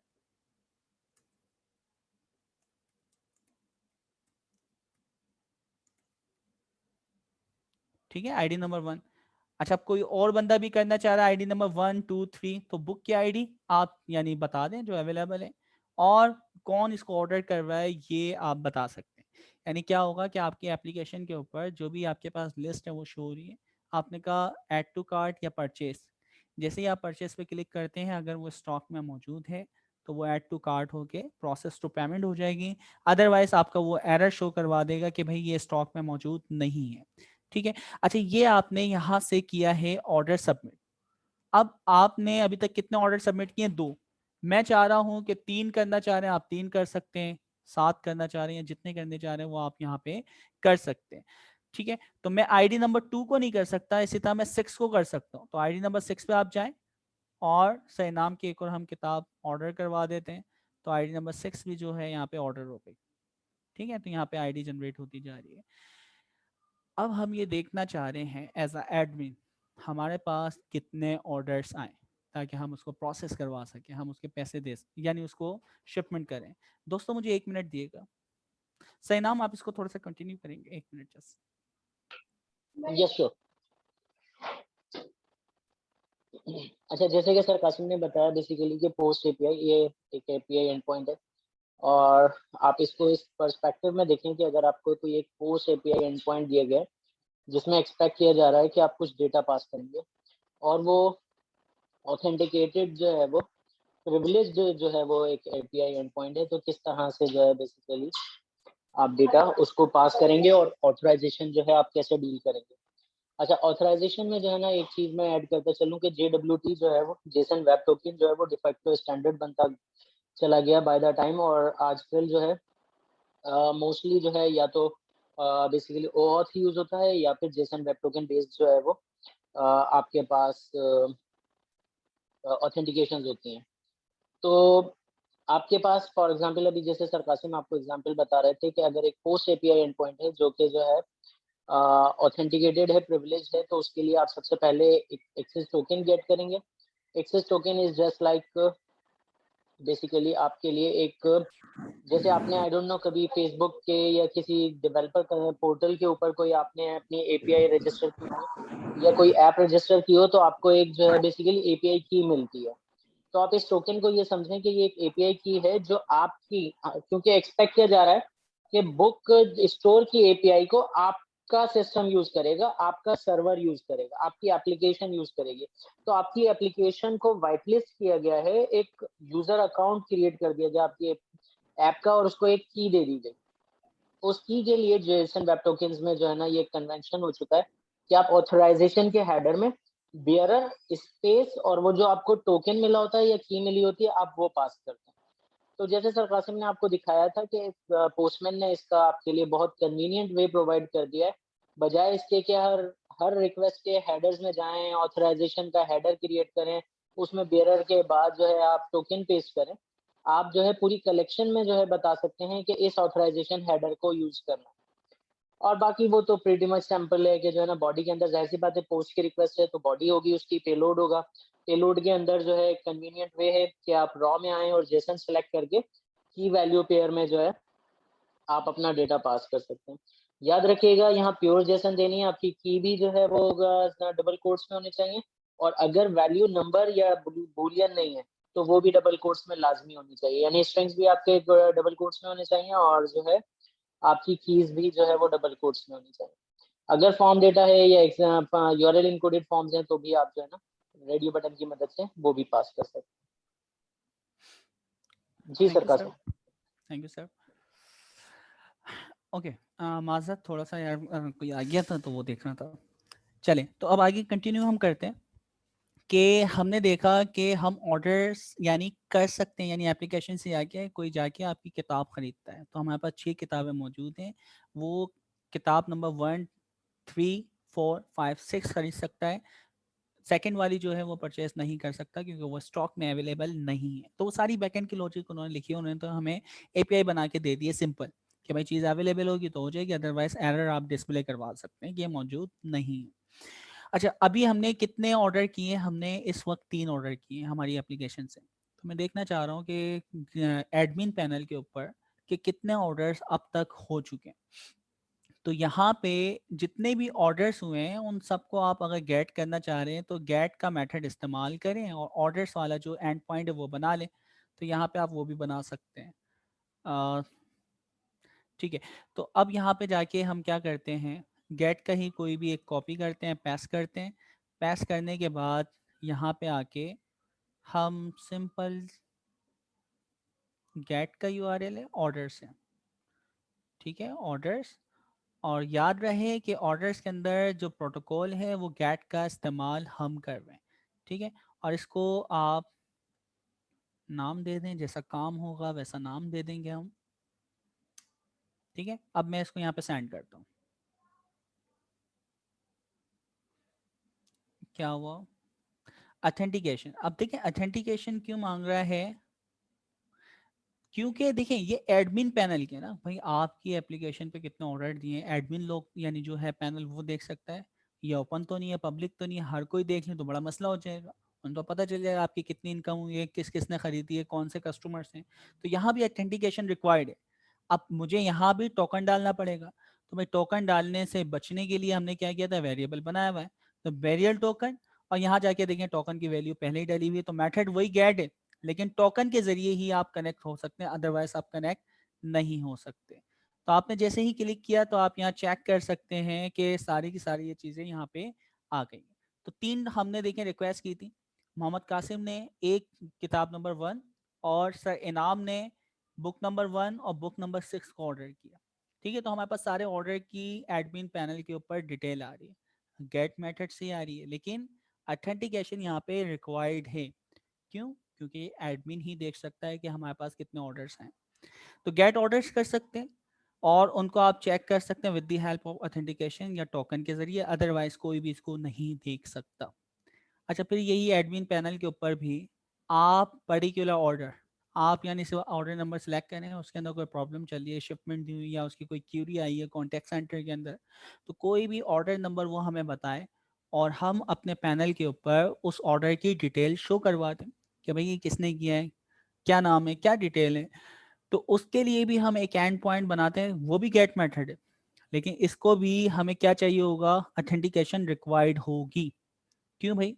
क्योंकि कॉन्टैक्ट सेंटर के जो एजेंट हैं, अगर वो वैलिड एजेंट हैं तो ही लॉगिन होके देख सकते हैं, अदरवाइज नहीं देख सकते। तो इसकी सेम वही कॉपी पेस्ट,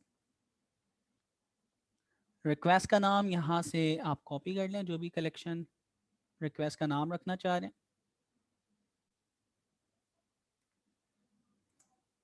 ठीक है, उसके बाद एंड पॉइंट सबसे इंपॉर्टेंट है, एंड पॉइंट बना दिया आपने।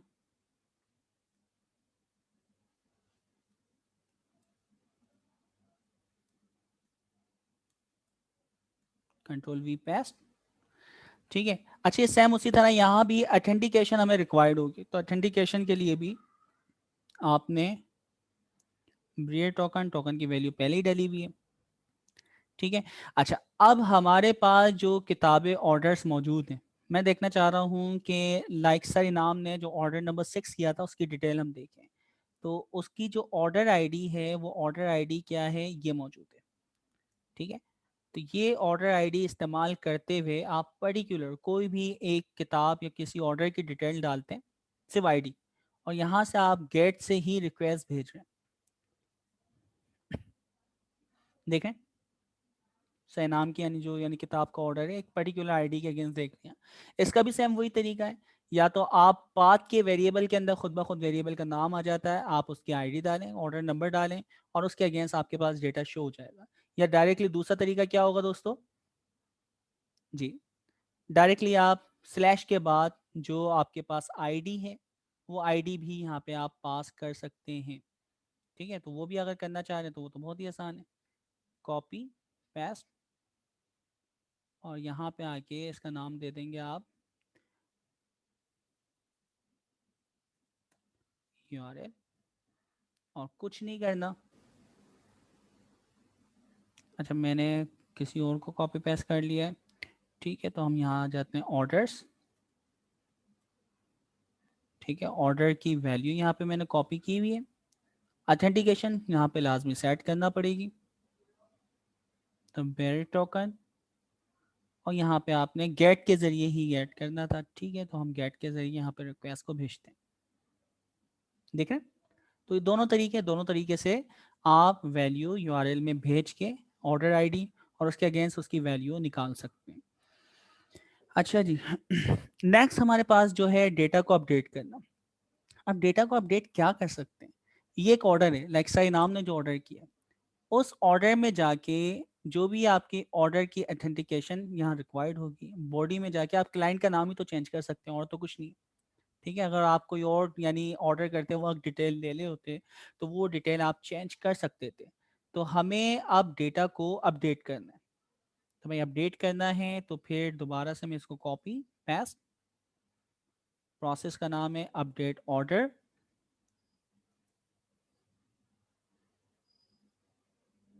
पेस्ट। ठीक है, और यहाँ पे सबसे पहले देखिए क्या क्या चीज़ें हमें बता रहा है, ये ऑर्डर की आईडी और वो डिटेल हमें देनी है, तो ठीक है भाई ये हम कॉपी पेस्ट कर लेते हैं, पेस्ट। ओके, उसके बाद ऑथेंटिकेशन लाजमी रिक्वायर्ड है। देखना एक वेरिएबल बनाने से कितना फायदा होगा, वरना हर जगह आपको ये वैल्यू पास करना पड़ती।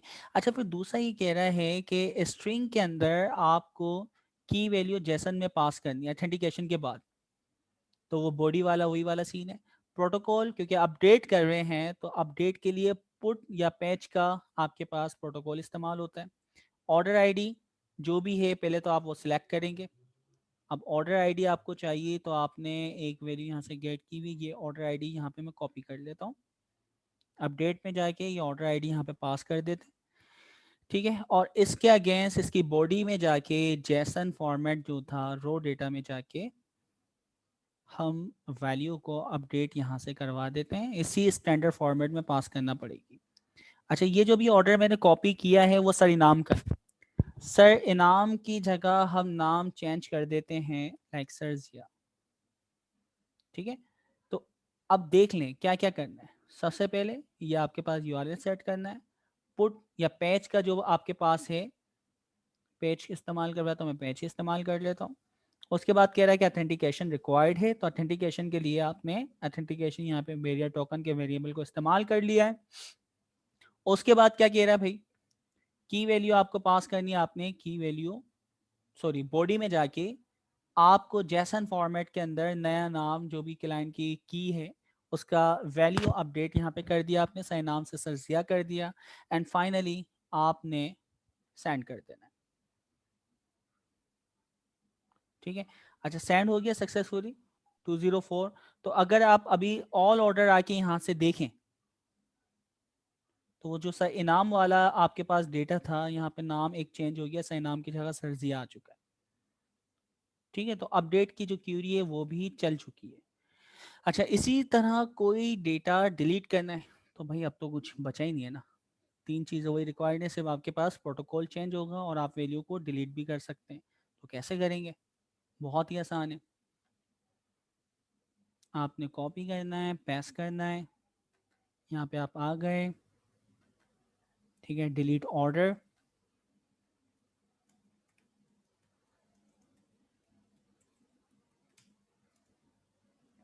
डिलीट ऑर्डर करने के बाद सबसे पहले तो ये पाथ एंड पॉइंट सेट करना है, ये आपके पास एंड पॉइंट है। ठीक है, प्रोटोकॉल इस्तेमाल होगा डिलीट का। ठीक है, अच्छा मेरे पास यहाँ पे तमाम ऑर्डर की लिस्ट है, मैं क्या करता हूँ मेरा वाला जो ऑर्डर है ना इसको डिलीट कर देता हूँ। तो यहाँ से आके मैंने ऑर्डर आईडी कॉपी करी, ऑर्डर आईडी पेस्ट की, तो यहाँ पे ओके की वैल्यू पूरी पूरी इसने उठा लिया।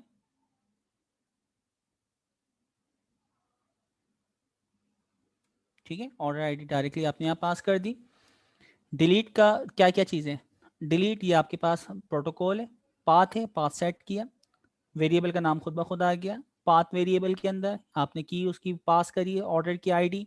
ऑथेंटिकेशन रिक्वायर्ड है, तो ऑथेंटिकेशन रिक्वायर्ड है तो यहाँ पे भाई ऑथेंटिकेशन देखिए मैंने नहीं की हुई थी, तो यहाँ पे आके हम देख लेते हैं ऑथेंटिकेशन, ऑथेंटिकेशन भी हमने दे दी। उसके बाद क्या कह रहा है भाई, अच्छा the request body need to be empty, तो हम यहाँ पे देख सकते हैं रिक्वेस्ट बॉडी में कुछ पास ही नहीं कर रहा, नन जा रहा है तो एम्प्टी जा रही है। और उसके बाद जैसे ही मैं डिलीट करूँगा तो ये ऑर्डर जो है डिलीट हो जाएगा, चेक करते हैं। ठीक है, जा चुका है, कोई रिटर्न नहीं हुआ। ऑल ऑर्डर जो हमारे पास है वहाँ जाके अगर हम चेक करें, दोबारा मैं इस क्यूरी को चलाता हूँ तमाम ऑर्डर्स, तो आप देख सकते हैं मैंने जो ऑर्डर किया था मोहम्मद कासिम, सर इनाम और सर जिया का डेटा आ रहा है। ठीक है, बाकी जो ऑर्डर है वो डिलीट भी हमने कर दिया। तो ये ऑथेंटिकेशन थी, ये सारी चीज़ें हमने देखी। तो ये सिंपल सा हमारा प्रोजेक्ट स्टेप था 001, जिसके अंदर हमने देखा कि रेस्ट एपीआई क्या होती है तो आपको बहुत पहले से पता है, बनाना भी आती है। हम उसको पॉस्टमैन के थ्रू किस तरह इंटीग्रेट कर सकते हैं, यहाँ तक किसी को कोई प्रॉब्लम? जी दोस्तों।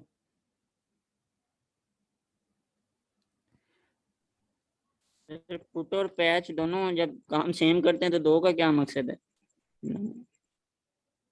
ठीक। सैनाम, आप इस पर कुछ ऐड करना चाहेंगे? अगर आप इसकी स्टैंडर्ड डॉक्यूमेंटेशन देखेंगे ना, तो वो ये है कि पैच जो है ना, उसके लिए ज़रूरी है कि वो सर्वर पे रिकॉर्ड मौजूद हो उस ऑब्जेक्ट का, उस एंटिटी का जिसको आप अपडेट करने जा रहे हैं, तो वो उसको अपडेट करेगी। अदरवाइज जो है वो एरर, मतलब कन्वेंशन ये है, क्योंकि पीछे तो प्रोग्राम आप करें, तो उसमें कन्वेंशन यही है कि आपके पास डेटा मौजूद होना चाहिए और देन आप उसको अपडेट करें। नहीं है तो आप यूजर को नोटिफाई करवा दें कि ये मौजूद नहीं है। और पुट के लिए कन्वेंशन जो डॉक्यूमेंटेशन कहती है वो ये है कि अगर आपके पास, आप जाएं देखें डेटा मौजूद है तो उसको अपडेट करें, नहीं है तो क्रिएट कर दें। ये एक स्टैंडर्ड टर्म कहलाती है अपनी फील्ड में, अपसर्ट कहते हैं जिसको हम। अपडेट और इंसर्ट को मिलाकर जो है ना एक टर्म क्रिएट की गई है जिसका नाम है अपसर्ट।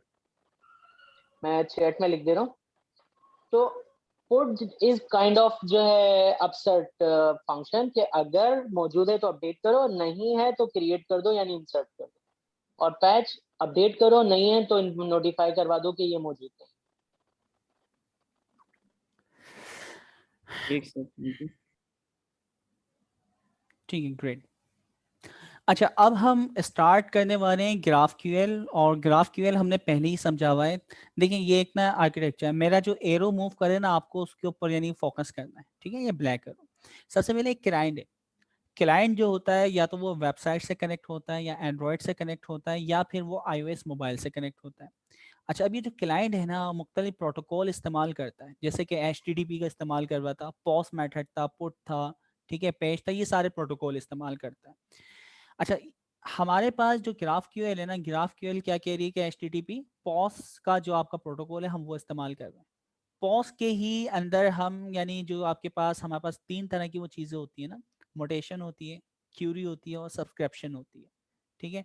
तो मोटेशन जो होती है वो डिलीट करना, अपडेट करना होता है। सब्सक्रिप्शन लाइव सर्वर वगैरह से कुछ इंटीग्रेशन होती है, उसको अभी हम फोकस नहीं कर रहे। और तीसरा जो है आपके पास क्या थी, क्यूरी, सिंपल डेटा रिट्रीव करने के लिए। तो हमारा जो क्लाइंट है ये प्रोटोकॉल से कनेक्ट होता है। प्रोटोकॉल से कनेक्ट होने के बाद हम जो कनेक्ट होते हैं ग्राफ क्यूएल के स्कीमा से या सर्वर से कनेक्ट होते हैं। तो ये जो ग्राफ क्यूएल का सर्वर है ना, इस पे बैकएंड में असल में लिखा होता है स्कीमा। ये स्कीमा बहुत इंपॉर्टेंट है, स्कीमा में हम बताते हैं। अच्छा, ये ग्राफ क्यूएल का यानी जो सर्वर एंड साइड है ना, वहाँ पे हम लिखते हैं स्कीमा। तो स्कीमा जो मौजूद है वो सर्वर पे मौजूद है। वहाँ पे क्या होता है भाई, आपको स्कीमा पता है कि भाई टाइप होती है, हर एक यानी जो आपका डॉक्यूमेंट कलेक्शन वो एक टाइप है, यूज़र एक टाइप है, ठीक है, ऑर्डर एक टाइप है, तो हम वहाँ पे टाइप बनाते हैं। तो आप टाइप बनाते हैं, टाइप की यानी बताते हैं क्या क्या एट्रीब्यूट है, आईडी इंटीजर है, नेम है, स्ट्रिंग है, और इस तरह की फर्दर जो डिटेल होती है, स्कीमा आप बनाते हैं। अच्छा, अब ये जो स्कीमा होता है ना, बैकएंड से मुख्तलिफ डेटाबेसेस और मुख्तलिफ चीज़ों से कनेक्ट होता है। अच्छा, ये हो सकता है ये स्कीमा किसी दूसरी एपीआई से कनेक्ट हो, दूसरे ओरेकल के, एसक्यूएल से, एक्सेस के, मे बी एक्सेल के फाइल से भी कनेक्ट हो। उन सब से स्कीमा डेटा कलेक्ट करता है। और अब क्लाइंट जो है वो यहाँ पे अपनी क्यूरी लिखता है, क्लाइंट साइड के ऊपर वो यहाँ पे प्रोसेस करता है, स्कीमा के पास भेजता है, सर्वर के पास, ग्राफक्यूएल के। और उसके अगेंस्ट वो बैकएंड से वो सारी जो कॉम्प्लेक्स क्यूरीज वगैरह हैं, मुख्तलिफ एपीआई, मुख्तलिफ सिस्टम है, उनसे वो डेटा मंगाता है, और आपको सिर्फ आपके मतलब का जो डेटा होता है वो रिटर्न करता है। रिटर्न करने के बाद यानी रिस्पॉन्स करता है, और उसको आप एंड्रॉयड, iOS या मोबाइल के ऊपर शो करवा देते हैं। मोस्टली जो हमारा रिस्पॉन्स होता है वो किस फॉर्मेट में होता है, जैसॉन फॉर्मेट में। पहले एक्सएमएल वगैरह भी होता था, लेकिन हम जो अभी स्टैंडर्ड है कि भाई आप यानी जो रिस्पॉन्स करेंगे क्यूरी का डेटा, और ज़्यादातर हम किस में करते हैं, जेसन में करते हैं। उसकी वजह है कि ब्राउज़र जेसन को बहुत फास्ट रीड करता है। ये आपके पास आर्किटेक्चर है ग्राफक्यूएल का, कि किस तरह क्लाइंट और सर्वर ग्राफक्यूएल के ज़रिए हम इंटीग्रेट करवाते हैं। इसमें किसी कोई प्रॉब्लम इस आर्किटेक्चर में? काइंडली वैसे तो हम, रिपीट कर दें आर्किटेक्चर। अच्छा देखिए, मुझे ना आपने एक बहुत ही पुराने स्टूडेंट की याद दिला दी। और होता है ऐसा था, जब मैं ATC जो करंगी के अंदर है वहाँ पढ़ाता था, पूरी क्लास लेने के बाद ना 2 घंटे की 2.5 घंटे की क्लास, उसके बाद बोलते हैं सर रिपीट करते हैं। तो रिपीट करने में क्या रिपीट करना, मेरा क्वेश्चन ये होता है, ये बताएं क्या चीज समझ नहीं आई। सर यही क्लाइंट सर्वर आर्किटेक्चर, थोड़ी आवाज काट रही थी, नेट का इशू था इसलिए क्या। ओके ठीक है, मैं इसको रिपीट कर देता हूँ। नहीं, क्लाइंट आपके पास वेब, एंड्रॉयड, आईओएस जो कि आपका कस्टमर है कनेक्ट होता है, वो क्या करता है, वो HTTP प्रोटोकॉल से हमारे पास रिक्वेस्ट भेजता है। रिक्वेस्ट आती है हमारे ग्राफ क्यूएल के सर्वर पे, जो भी हमने लिखा हुआ बैकएंड, जो भी हम स्टैकिंग या SDK या CDK से लिख रहे हैं। अच्छा, उसके बाद यहाँ पे जो आपका ग्राफ क्यूएल का सर्वर है ना, बेसिकली यहाँ पे हमने लिखा होता है स्कीमा, जो हम स्कीमा बनाना सीख रहे थे कि भाई यूजर होगी, उसकी पहली फील्ड होगी आईडी, वो इंटीजर होगी, नॉट नल होगी, नेम होगा स्ट्रिंग, उसकी टाइप होगी नॉट नल। तो ये स्कीमा लिखा हुआ है। असल में जो स्कीमा है ये बैकएंड से हमने पता ये चीज पढ़ी थी कि ये कॉन्ट्रैक्ट होता है स्कीमा, क्लाइंट और सर्वर आपस में किस तरह बात करते हैं। अच्छा, ये सिर्फ क्लाइंट सर्वर नहीं, बैकएंड के दूसरे जो सर्वर्स हैं उनसे भी किस तरह आपको कम्युनिकेट करना है, उनसे डेटा उठाना है, वो भी स्कीमा आप इसी में बता रहे हैं। तो स्कीमा आप बता रहे हैं। अच्छा, ये जो ग्राफ क्यूएल का सर्वर है ना, ये मुख्तलिफ पीछे दूसरी डेटाबेसेस होती हैं। वो आपकी NoSQL डेटाबेसेस भी हो सकती हैं, वो आपकी SQL डेटाबेसेस भी हो सकती हैं, मे भी वो कोई एक्सेल की फाइल हो, वो कोई दूसरी API हो, बहुत सारी चीजें हो सकती हैं बैकएंड के ऊपर। तो ये आपका स्कीमा होता है, और स्कीमा के साथ रिजॉल्वर फंक्शन वगैरह जो हम लिखते हैं। अच्छा, ये जो स्कीमा और रिजॉल्वर फंक्शन वाला काम है ना, ये बैकएंड डेवलपर का काम होता है। जो टेस्टर है, जो टेस्टिंग कर रहा है, उसको जो सीखने की जरूरत है, उसको सिर्फ ये वाला जो ये पार्ट है ना स्कीमा, जो आप यानी रिक्वेस्ट भेजते हैं, जैसे कि उसे यानी पता होना चाहिए रिक्वेस्ट यूजर मंगाना, आईडी मंगाना है, नेम मंगाना है, इसके अगेंस्ट वैल्यू डालनी है। तो हमने पढ़ा था कि ग्राफ क्यूएल के अंदर मोटेशन, क्यूरी, सब्सक्रिप्शन, ये तीन तरह की इसकी क्या होती है, टाइप होती है। मोटेशन आपको पता है अपडेट डिलीट, ठीक है, या फिर ऐड करना होता है। जबकि हमारे पास क्यूरी जो होती है डेटा से रिट्रीव करती है। और इसी तरह आपके पास एक और क्या चीज़ है, सब्सक्रिप्शन, वो रियल डेटाबेसेस वगैरह से कुछ यानी कनेक्टिविटी वगैरह की चीज़ होती है, वो इस वक्त हमारा टॉपिक नहीं है। ठीक है, तो ये चीज़ क्लियर हो गई। जी सर, थैंक यू। चलिए, जज़ाकल्लाह आतिफ। ठीक है, तो ये आर्किटेक्चर है जो कि हम अपनी पहली क्लास से ग्राफ क्यूएल से पढ़ते हुए आ रहे हैं। अच्छा, ये ना सिंपल आर्किटेक्चर, वो एक कॉम्प्लेक्स करके देखो होता क्या है। क्लाइंट ना क्यूरी भेजता है, सर्वर पे आती है ग्राफ क्यूएल के। ग्राफ क्यूएल ना पीछे किसी एपीआई से कनेक्ट हो सकता है, किसी डेटाबेस मैनेजमेंट सिस्टम से कनेक्ट हो सकता है, किसी और ओरेकल, NoSQL, सेमी आपके स्ट्रक्चर और बहुत सारी चीज़ों से वो कनेक्ट हो सकता है। तो ये चीज़ें होती हैं आपके पास, और वो उसके अगेंस्ट आपको रिस्पॉन्स करता है, और रिस्पॉन्स जो होता है वो जेसन में होता है। यहाँ कोई मुश्किल? ठीक, कोई कुछ कहना चाह रहा है? सैयदा, आपका माइक अनम्यूट है, आप कुछ कहना चाह रहे हैं? Okay, thank you. तो ये सिंपल यानी आपके पास आर्किटेक्चर, आर्किटेक्चर तो आपको बचपन से समझ आता है भाई कि आर्किटेक्चर है क्या, ग्राफ क्यूएल क्या है। बचपन से मुराद जब से हम ये ग्राफ क्यूएल पढ़ लें, ठीक है। तो ये आपका भी बचपन है ग्राफ क्यूएल की दुनिया में। तो अब जब ये चीज़ आपको पता चल गई, तो अब आगे हम चलते हैं कि भाई ग्राफ क्यूएल पे काम करने के लिए मुझे सबसे पहले तो ग्राफ क्यूएल की स्कीमा चाहिए होंगी, ठीक है। स्कीमा बनाना पड़ेंगे, और फिर हम उसको टेस्ट कर सकते हैं, उसमें अपडेट कर सकते हैं, डिलीट कर सकते हैं, ये सारे काम कर सकते हैं। तो ये तो बड़ा मुश्किल तरीन काम हो जाएगा। तो क्या करें? तो इसका सिंपल सा हल हमें यहाँ दिया। देखें लास्ट के अंदर ना मैंने कुछ ये हमारे पास ना पब्लिक क्या नाम है, ग्राफ क्यूएल की एपीआईज हैं, ठीक है। यानी आपको फ्री में एपीआई दे रहे हैं। आप इन यूआरएल के ऊपर क्लिक करें, जैसे कि आपके पास है ग्राफ क्या, ये ग्राफ IQL, ये आपके पास यानी एक ओपन एपीआई है। इसी तरह SW एपीआई या SW एपीआई है, स्पेस एक्स है, ठीक है। तो हम जो इस वक्त ओपन एपीआई इस्तेमाल कर रहे हैं, जो कोई भी इस्तेमाल कर सकता है, उसका नाम क्या है, हजूरा, ठीक है। प्रोनाउंसिएशन यही है ना, हजूरा, या कुछ और है? जी दोस्तों, यस सर, ये ठीक है। तो हजूरा ये आपकी एक वेबसाइट है, इस पर वेबसाइट पे जाना है, और जिस तरह अभी आपने सिंपल बुक वाली एपीआई थी उससे कनेक्ट किया था, इस तरह हजूरा की एपीआई है, इससे हम कनेक्ट करेंगे। और कनेक्ट करने का वही तरीका होगा कि अथेंटिकेशन, लॉगिन होंगे, लॉगिन होने के बाद वो हमें क्या दे देगा, जी दोस्तों क्या देगा, क्या देना चाहिए उसको, किसी भी एक्सेस एपीआई से टोकन मिल। टोकन दे देगा, ठीक है। तो अच्छा, आप चाहे ना दूसरी एपीआई से भी कनेक्ट होके चेक करिएगा कि होता कैसे। तो अब बहुत ही आसान है भाई, आपने करना कुछ नहीं है।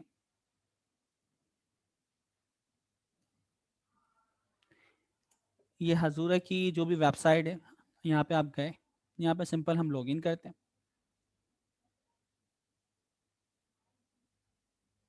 ठीक है, लॉगिन होने के बाद देखिए वही सारी चीज़ है, इसमें क्यूरी भी है, इसमें मोटेशन भी है, इसमें सब्सक्रिप्शन भी है। 3 तरह की चीज़ें होती हैं जो आप बचपन से पढ़ते हुए आ रहे हैं। क्यूरी डेटा रिट्रीव करने के लिए होती है, मोटेशन अपडेट डिलीट के लिए होती है, सब्सक्रिप्शन कुछ यानी ये ऑनलाइन यानी चीज़ें होती हैं लाइफ, उनसे कम्युनिकेशन का कुछ प्रोटोकॉल्स वगैरह, तो इसको आप देख लीजिएगा। तो ये 2 पार्ट है हमारे, मोटेशन और क्यूरी। क्यूरी तो बहुत ही आसान है, आप क्या करते हैं, यूज़र, ठीक है, आपने कहा कि मुझे यूज़र की आईडी दे दो, उसका नेम दे दो, ठीक है, और उसकी जो भी कलेक्शन है वो बाद में, ये क्यूरी चलाना आपको आती है। अच्छा, अब ये जो आपने क्यूरी चलाई, ये आपने हजूरा पे जाके लाइव प्ले करके देख रहे हैं ग्राफ क्यूएल की क्यूरी वगैरह चलती कैसे। अब असल में जो प्रॉब्लम है, हमें जो इसकी ये डॉक्यूमेंटेशन वगैरह यहाँ पे बता रहा है ना, ये डिस्टिंक्ट वैल्यू निकाल के दे देगा, लिमिट निकाल देगा, ऑफसेट, ऑर्डर बाय, वेयर की कंडीशन, तो ये सारी चीज़ें आप अप्लाई कर सकते हैं। ये बैकएंड पे स्कीमा इसका लिखा गया होगा लाजमी, उस स्कीमा के तहत ये सारी चीज़ें काम करती हैं। ठीक है, तो ये रिटर्न आपके पास हो गया, लेकिन मैं चाह रहा हूँ कि मैं इसके ऊपर लाइव इस पर नहीं खेलना चाह रहा, मुझे इसकी कनेक्टिविटी करनी है अपने पोस्टमैन के साथ। अब पोस्टमैन के साथ कैसे होगी, तो सबसे पहले तो ये बता रहा है कि भाई कुछ चीज़ें हैं, ये आपके पास यूआरएल है, यानी आप एक नई कलेक्शन बना लें।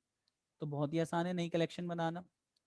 पोस्टमैन पे हम गए, मैंने रेस्ट एपीआई पे काम कर लिया, ठीक है, अब नेक्स्ट वाले पे हम काम करते हैं। ये सारी चीज़ें हम यहाँ से आते हैं और क्लोज ऑल टैब, ठीक है, जो फाइलें सेव नहीं होंगी वो यहाँ पर सेव मुझसे करवा रहा है। ओके,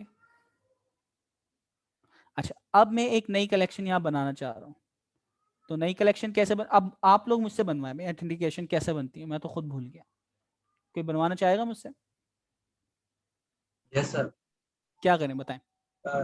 सर अगर हमें दोबारा से कलेक्शन क्रिएट करनी है तो हम वो कर लेते हैं, वरना हम वो जो एग्जिस्टिंग कलेक्शन है उसके अंदर ही काम कर सकते हैं। दो दो रास्ते। हमें न्यू कलेक्शन बनानी है। सर तो हम प्लस के आइकन पे क्लिक करके और हम न्यू कलेक्शन बना देंगे, और उसके अंदर फिर हम नाम वगैरह जो भी देना है वो दे देंगे, और फिर उसके बाद उसके अंदर हम रिक्वेस्ट क्रिएट कर देंगे। ठीक है, बेस्ट है। अच्छा, अब देखिए मैं कलेक्शन पे गया, कलेक्शन पे जाने के बाद मैंने यहाँ पे लिख दिया graph QL API with postman, ठीक है। अच्छा, इसके अंदर भी वही वेरिएबल टेस्टिंग, अभी तो सिर्फ हम ये ऑथेंटिकेशन और वेरिएबल्स के ऊपर ही खेल रहे हैं, ये दूसरी चीज़ें भी होती हैं। अच्छा, इसकी ना पूरी वीडियो है, वो वीडियो आप लाजमी देखिएगा जो सरजिया ने इसमें शेयर किए हुए ना स्टेप 001 के अंदर, तो उसको आप लाजमी पूरा देखें, उसमें टेस्ट वगैरह किस तरह लिखते हैं वो सारी चीज़ें आपको बता रहा है। ठीक है, अच्छा, अब ये कह रहा है कि भाई वेरिएबल, क्योंकि मुझे बार बार ऑथेंटिकेशन चीज़ें इस्तेमाल करनी है, तो हम एक जनरल वेरिएबल बना लेते हैं, एक कंटेंट टाइप का, एक ऑथेंटिकेशन का। तो ये की हम यहाँ पे कॉपी कर लेते हैं, भाई ये की है, और इस की के अगेंस्ट ये वैल्यू है, करंट वैल्यू में डालनी है, ठीक है। दूसरा वेरिएबल है हमारे पास ऑथेंटिकेशन, और ऑथेंटिकेशन के अंदर पास करते हुए आप यहाँ पे, ठीक है, डबल क्लिक करके कॉपी कर लें ताकि कोई टेक्स्ट रहे नहीं। तो ये आपके पास 2 वेरिएबल बन गए जो आगे जाके हम इस्तेमाल करेंगे। कंट्रोल एस, कलेक्शन को आपने सेव करवा दिया। अच्छा, अब चीज़ वही है, तो जब आप कलेक्शन बनाते हैं, कलेक्शन तो आपके बन गए, असल में जो चीज़ होती है आपकी वो आती है रिक्वेस्ट।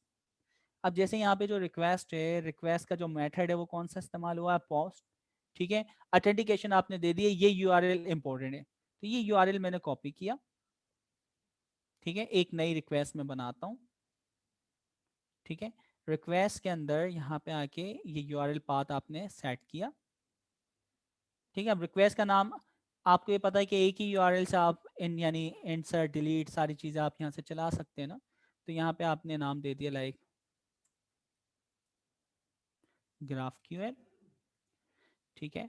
अच्छा, अब चीज़ें क्या क्या हैं हम इसके मुताबिक ही चलते हैं। ये आपके पास क्या है, क्यूरी है, तो भाई क्यूरी लिखने का वही तरीका है, सबसे पहले तो ऑथेंटिकेशन सेट करना पड़ेगी।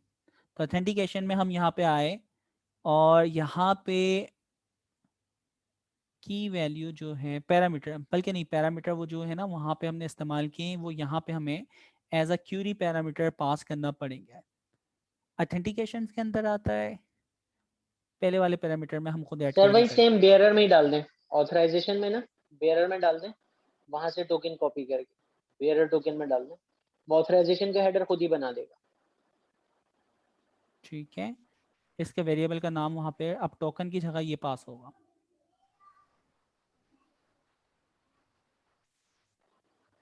ठीक है, तो ये बड़ी इंपॉर्टेंट चीज़ है, ये देख लेंगे, जो नाम है वही चीज़ आप यहाँ पास करेंगे। अच्छा, तो आपने अब बॉडी में जाके असल में आपको ग्राफ क्यूएल की क्यूरी यहाँ पे पास करनी होगी ना, जब भी तो आपकी वो चीज़ आएंगी। तो ये ग्राफ क्यूएल की ये क्यूरी है, कॉपी, और यहाँ पे आके मैं करता हूँ पेस्ट।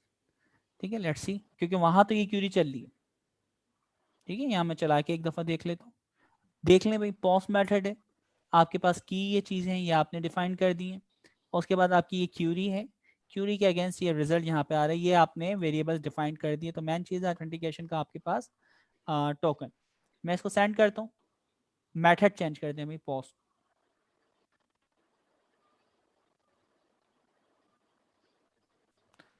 ठीक है, एरर आ रहा है, ऑथेंटिकेशन रिक्वेस्ट हुक अनऑथोराइज। अच्छा, मैं इसको ना सर आपने नया डायरेक्ट, टोकन नहीं डाला इसमें, नए टोकन की वैल्यू ले लें वहां से, ये शायद पुराना टोकन है आपका। जी सर हो सकता है, मैं कलेक्शन पे जाके यहाँ से, नहीं नहीं ये कॉपी,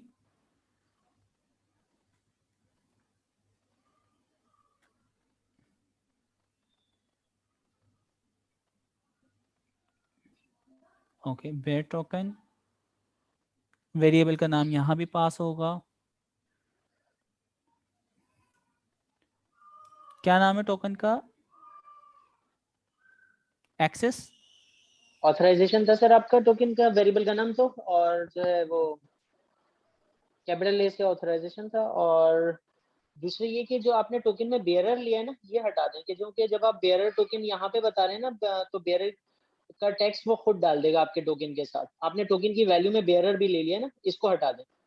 हाँ, ओके, नहीं नहीं, और इसमें वेरिएबल्स में है, और शुरू में बेयरर जो कलेक्शन, लिखा हुआ है सर, नहीं नहीं, कलेक्शन में मैं, ऑथराइजेशन की वैल्यू देखें सर यहाँ, ऑथराइज इसी में, जी बिल्कुल, ये बेयरर हटा दें बस यहाँ से।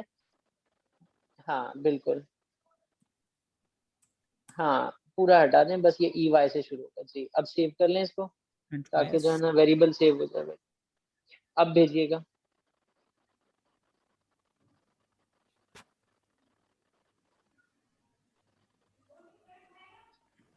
ठीक है जी, बिल्कुल देखें, अब डेटा आ गया हमारे पास। ओके, अब वही सारे तरीके हैं जो कि क्यूरी हमने चलाना सीखी हुई हैं, कि भाई आप लिमिट लगा दें। ठीक है, जैसे मैं कह रहा हूँ कि यूज़र जो है, यूज़र में आप लिमिट पास कर दें। सर ठीक कासिम है, आपकी बैटरी लो हो गई है। Thank you sir. नहीं, ये तो सैयदा ने नोटिफाई करवाया है। थैंक यू बेटा जज़ाकल। सैयदा।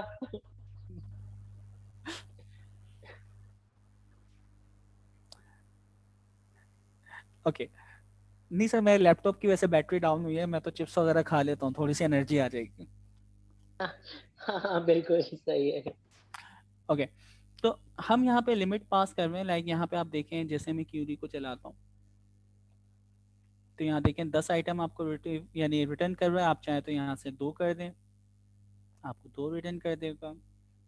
और यही सेम चीज़ एज इट इज वहाँ चलानी है, तो आपको ये चीज़ तो पता है कि भाई सारा जो काम है आप एक ही उसके अंदर ग्राफ क्यूएल के अंदर करवा सकते हैं। लेकिन जब आप मुख्तलिफ कैश बनाते हैं ना, तो फिर कैश बनाते वक्त हर चीज़ के लिए, डिलीट के लिए, अपडेट के लिए आप अलग अलग कंडीशंस लिखें।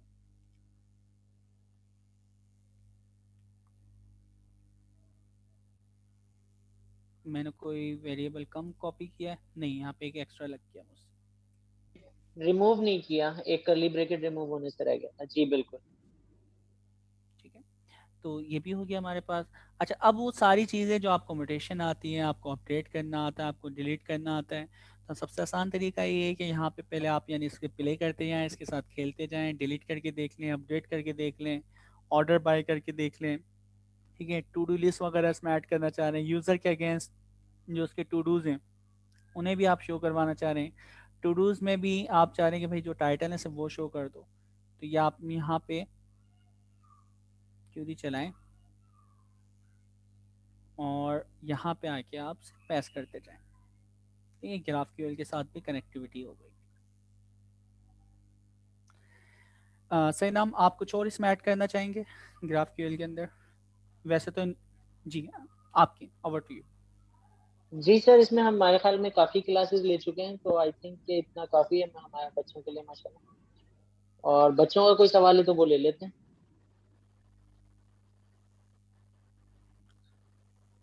जी बच्चे नहीं सर, अब तो ये चीते बन गए तो। हाँ नहीं, माशाल्लाह चीते हमारे पास सारे जो है ना, हम चीते आए हैं माशाल्लाह। सर ने कोई असाइनमेंट दिया था लास्ट क्लास में बच्चों को?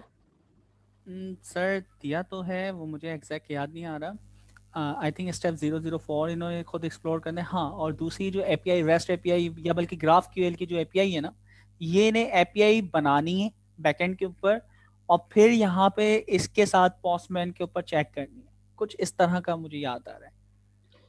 हाँ, स्टेप 4 में एग्जैक्टली आप सही कह रहे हैं, ऐसा ही है कि जो है ना टू डू की ग्राफक्यूएल की एपीआई बनाएं, उसको सीडीके पे डिप्लॉय करें, और देन जो है ना उसको जो है वो यहाँ से पोस्टमैन से कनेक्टिविटी करें, तो हो जाएगा बच्चों ये एज इट इफ, यानी हमने जितने सर फंक्शन इस्तेमाल किए ना, ये फंक्शन, क्योंकि अभी तो हम तो पोस्टमैन से बहुत आसानी से इस्तेमाल कर रहे थे, अब इन्हें ये सारे के सारे फंक्शन बना के देने, बैकएंड डेवलपर बनना है। बिल्कुल।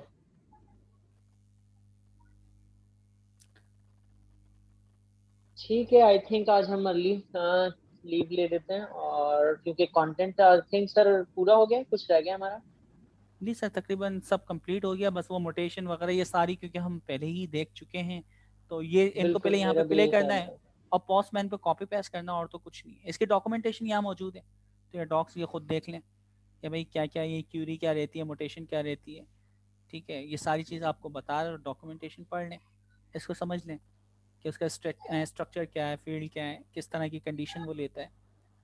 तो इसको ये एक्सप्लोर करेंगे तो बेहतर यानी समझ आ जाएंगी चीज़ें। जी सर ना।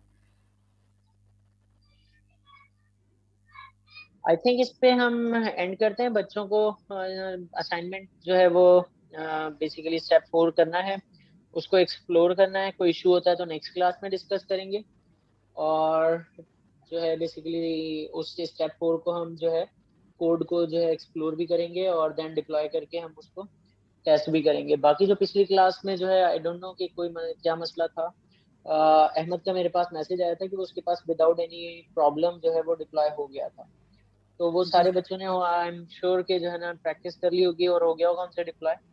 अगर नहीं असल, हुआ है तो अभी बता दें। जी जी सर। अच्छा, अहमद से मेरी बात हुई थी, उसने कहा कि सर आपने पाइथन का भी same code as it is आप चला रहे थे, और उसका क्या नाम है, रस्ट मेरे जहन माइंड में आ रहा है, हम क्या कर रहे हैं, टाइप स्क्रिप्ट, उसका कोड भी सेम वही कोड चला रहे थे। तो मैं पाइथन वाला लेकिन जो सर फोल्डर हमने ना था। हैंडलर में असल में लैम्डा वो जो है ना समझे, मैंने उसका मैसेज मेरे पास भी आया था कि उसने पाइथन का फोल्डर डिलीट किया। लेकिन ना बेसिकली देखिए, आपके लैम्डा के सोर्स कोड में जितना कुछ भी पड़ा हुआ हो, लैम्डा में जिप फाइल बन के अपलोड हो जाती है ना, उस जिप फाइल में कुछ भी डाल दें। अहम चीज वो होती है कि मैं हैंडलर के एट्रीब्यूट को बता रहा हूँ कि भाई किस चीज को एग्जीक्यूट करना है। तो उस हैंडलर में मैंने पाइथन को जो है ना नहीं बताया था, बल्कि जावा स्क्रिप्ट को बताया था। तो उससे मसला नहीं होना चाहिए था हमारा। आई थिंक कोई जो है ना सेटिंग्स वगैरह का एडब्ल्यूएस की कुछ इशू हो गया था, जिसकी वजह से जो है ना वो एडब्ल्यूएस पे फॉरबिडन वगैरह आ रहा था, जो कि कुछ बाल टाइम प्रिविलेज का मसला था। तो आई थिंक कुछ ब्रेकअप था जो कि एडब्ल्यूएस की जो है ना कॉन्फ़िगरेशन की साइड के था। अदरवाइज जो है ना वो पाइथन का अच्छी बात है कि वो जिप का साइज छोटा हो जाएगा तो आपकी डिप्लॉयमेंट फास्ट होंगी, उससे फर्क नहीं पड़ पाएगा, यानी उससे ना उसकी फंक्शनिंग पे कोई फर्क नहीं पड़ेगा। सही। तो ठीक है, आज इतना रखते हैं। इंशाल्लाह ताला अगले हफ्ते मुलाकात होगी स्टेप 04 के साथ, और विल सी के चेंजेस इतनी ज्यादा तेजी से आ रही हैं कि मे बी अगले हफ्ते तक सर्जिया, क्योंकि अब सर्जिया का बहुत बड़ा फोकस जो है वो एपीआई टेस्ट ड्रिवन डेवलपमेंट की तरफ हो गया है। तो मे बी जो है स्टेप 04 के साथ हम कुछ टेस्टिंग टूल्स और मजीद भी एक्सप्लोर कर रहे हो, और टेस्टिंग टेक्निक्स के ऊपर बात कर रहे हो। तो इंशाल्लाह अगले हफ्ते मिलते हैं, विल सी। बाकी सर्जिया की पोस्टों से आप लोगों को आइडिया हो जाएगा थोड़ा बहुत कि हम अगले हफ्ते क्या करने जा रहे हैं इंशाल्लाह। अल्लाह हाफिज, ख्याल रखिएगा अल्लाह। अपना सब। अल्लाह हाफिज़ दोस्तों।